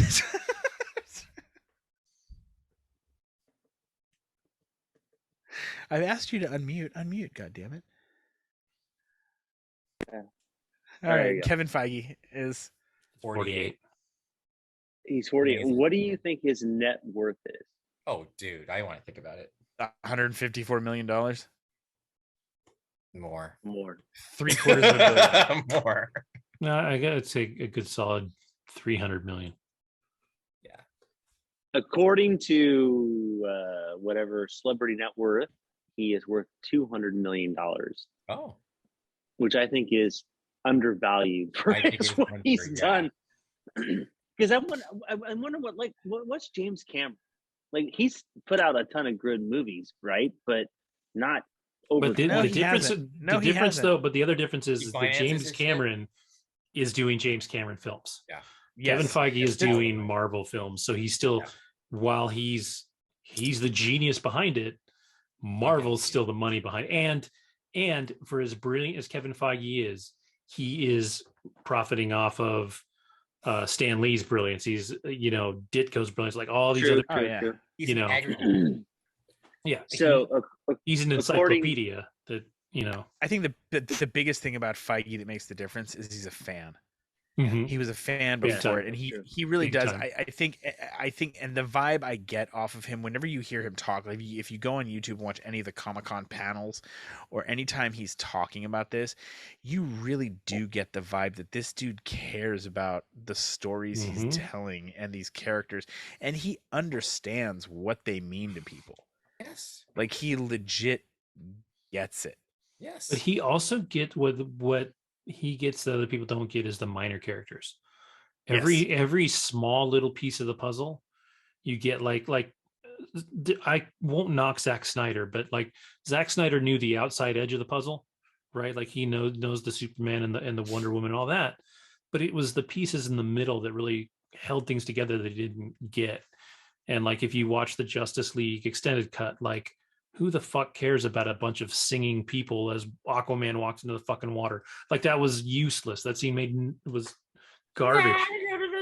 Yeah, but like it's not. He didn't do that out of like malice. He didn't do that because he did. He doesn't love the characters. He just doesn't have the same level of understanding of like what's going on. Did it because under he likes the hood. Scandinavians in slow motion and weird woolen sweaters. But I mean, who doesn't?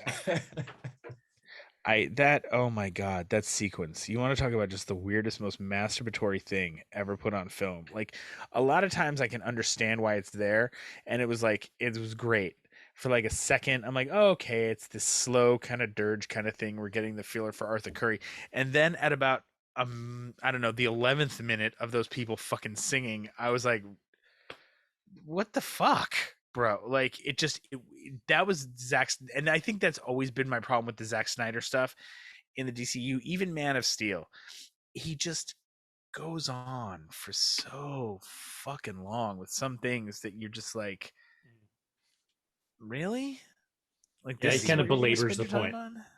I like that. All right, high five, Pete. Andy. James Cameron's worth $700 million. Yeah. Not surprised. As of March of this year. Wrap this shit up, buddy. Yeah, I think the interesting thing about Cameron too, though, is it's only been like he's only made like 5 movies. Like really, everybody keeps talking about like, but he made 2 of the biggest movies ever, and they were him. Yeah, like that's the difference. Straight up, Titanic. And Avatar are him. Well, plus he's also made. Well, that's I was gonna say. He's also responsible for easily one of the best sci-fi action movies of all time. If you really look, we can save this for another night, but I'll throw down the controversial gauntlet right here. Terminator. It's kind of a shitty movie. First one, it's fun, but it's not great. Yeah, it's a fun movie. I enjoy it, but honestly, if you go back and watch it, other than for nostalgia's sake, doesn't really hold up. Then you throw on Terminator 2, and it's fucking 30 years later, and that movie's still fucking dope. The original Terminator, they filmed that Gonzo style too. They didn't ask permission. Oh, they did. They just filmed it. And as a film school subject or a fucking cult classic nerd kind of thing, this is the Terminator. It's a great movie, but honestly, the first Terminator kind of sucks. You watch it; it's very Plan 9 from outer space. I will watch it again. But that movie definitely is a hallmark of my childhood. Oh, I get it. Me too. I get it. I get it for a lot of people like that. Like that's the way I feel about the original Predator movie. Like that is one of those, like, that movie holds up to me incredibly well. And I've talked to some people and they're like, it does not at all. Yeah, I'm trying to wrap up, Andy, but go fuck yourself. Yeah, because I'm not putting a bow on it, fucker. Not like that anyway. He also did True Lies. Well, I lost my train of thought. True Lies. Well, True Lies. That's and True Point Lies, Break. Great movie. I wouldn't again get a little that you know what, that's a good subject for another night, something that we would consider the new for another night, for another show. Here's a show idea. Comment on the YouTube clip here if you would like us to do this. The new classics, like TNT talks about that, the new classics. There's movies now that have been made in the last 30 years that you wouldn't necessarily consider a classic movie that should be now new classics. Like, what are your top 5 new classic movies? I don't really think we have to talk about what we learned this week, because I think this has just been a great time. I hope you've all enjoyed yourselves. I know I did. We talked about a lot of movies. We got off on some tangents. We had some fun. We did a little dance. We made a little love. We got down tonight, for sure. We did. And with that, we'll say Feel goodnight. satisfied. That's what she said. Have a week. Peace. Oh yeah, like, rate, receive. The Phantom says. You say receive? Please receive us. Receive us. Receive us. Take us in. As the bounty of Christ, please receive us.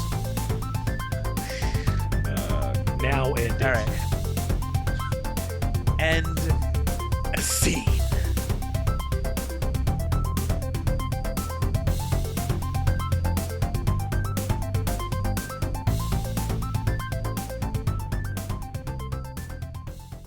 I remember I didn't pay attention. Avatar is all I remembered. But The Avatar one, you know, it was what? all right. Yeah, but I mean, Didn't you just say no? We'll skip these. Don't start talking about it. No, we'll knock this out real quick until Andy comes back, and then I'm here. I'm running back right now. Just well, no, because we're trying to keep it all Marvel, so it actually does make sense to not do it this way. They were just Avatar is interesting. It looks really pretty.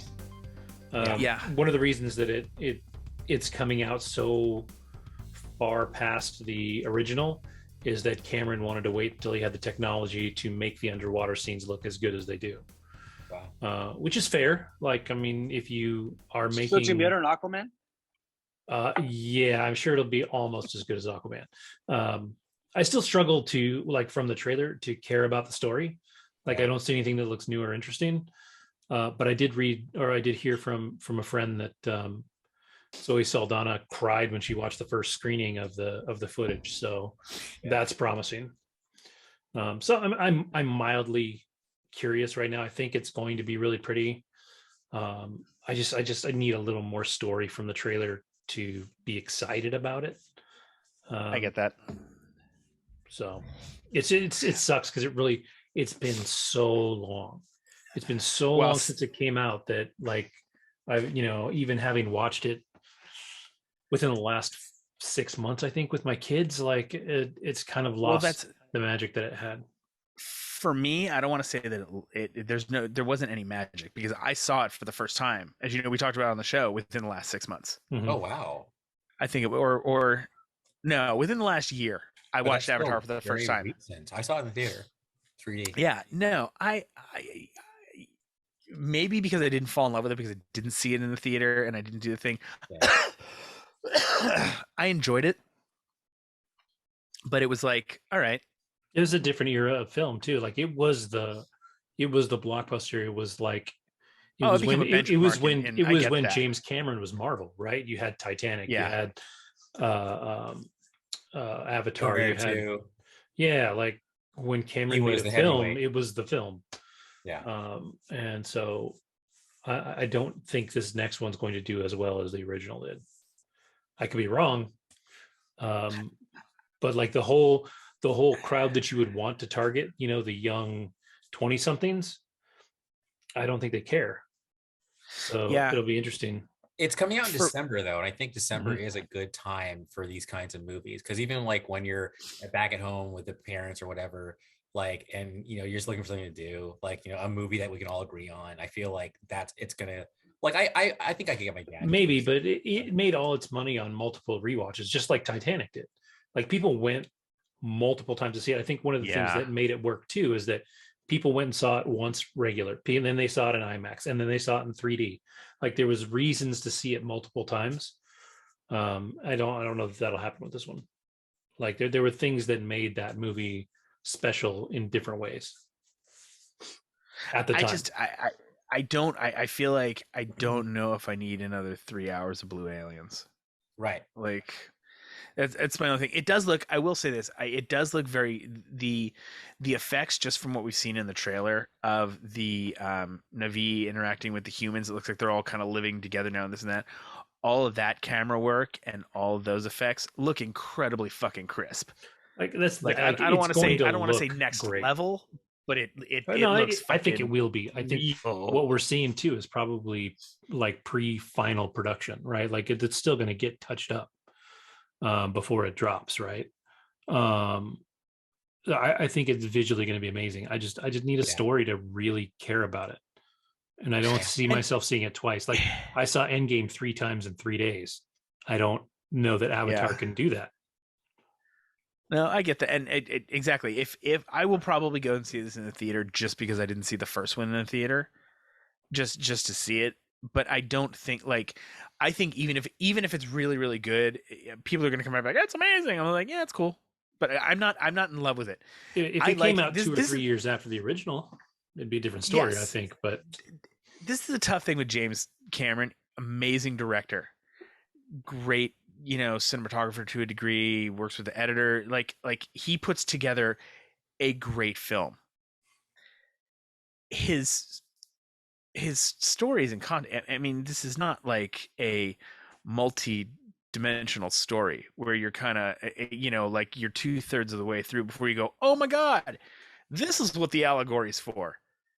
It's like from the jump off, the minute you find out the plot, you're like, oh, we're fucking over the Native Americans. Mm-hmm. All right, I get it. Okay, it's colonialism. Woo! All right, I get, like it, and I get that's the way the story is supposed to work, but it's like Avatar doesn't do anything different with it. Like, the fun does come from the aliens. It just, I don't know. And technically, we're the aliens. Yeah, exactly. And and I guess you're right. I guess if I had seen it, it was probably more impressive in the time. Oh yeah. Oh, for sure, 100%. Like, because now you have Endgame. Like, you see Endgame, that the effects in that are as good or better than Avatar. But when Avatar came out, there was nothing like that. Like, it was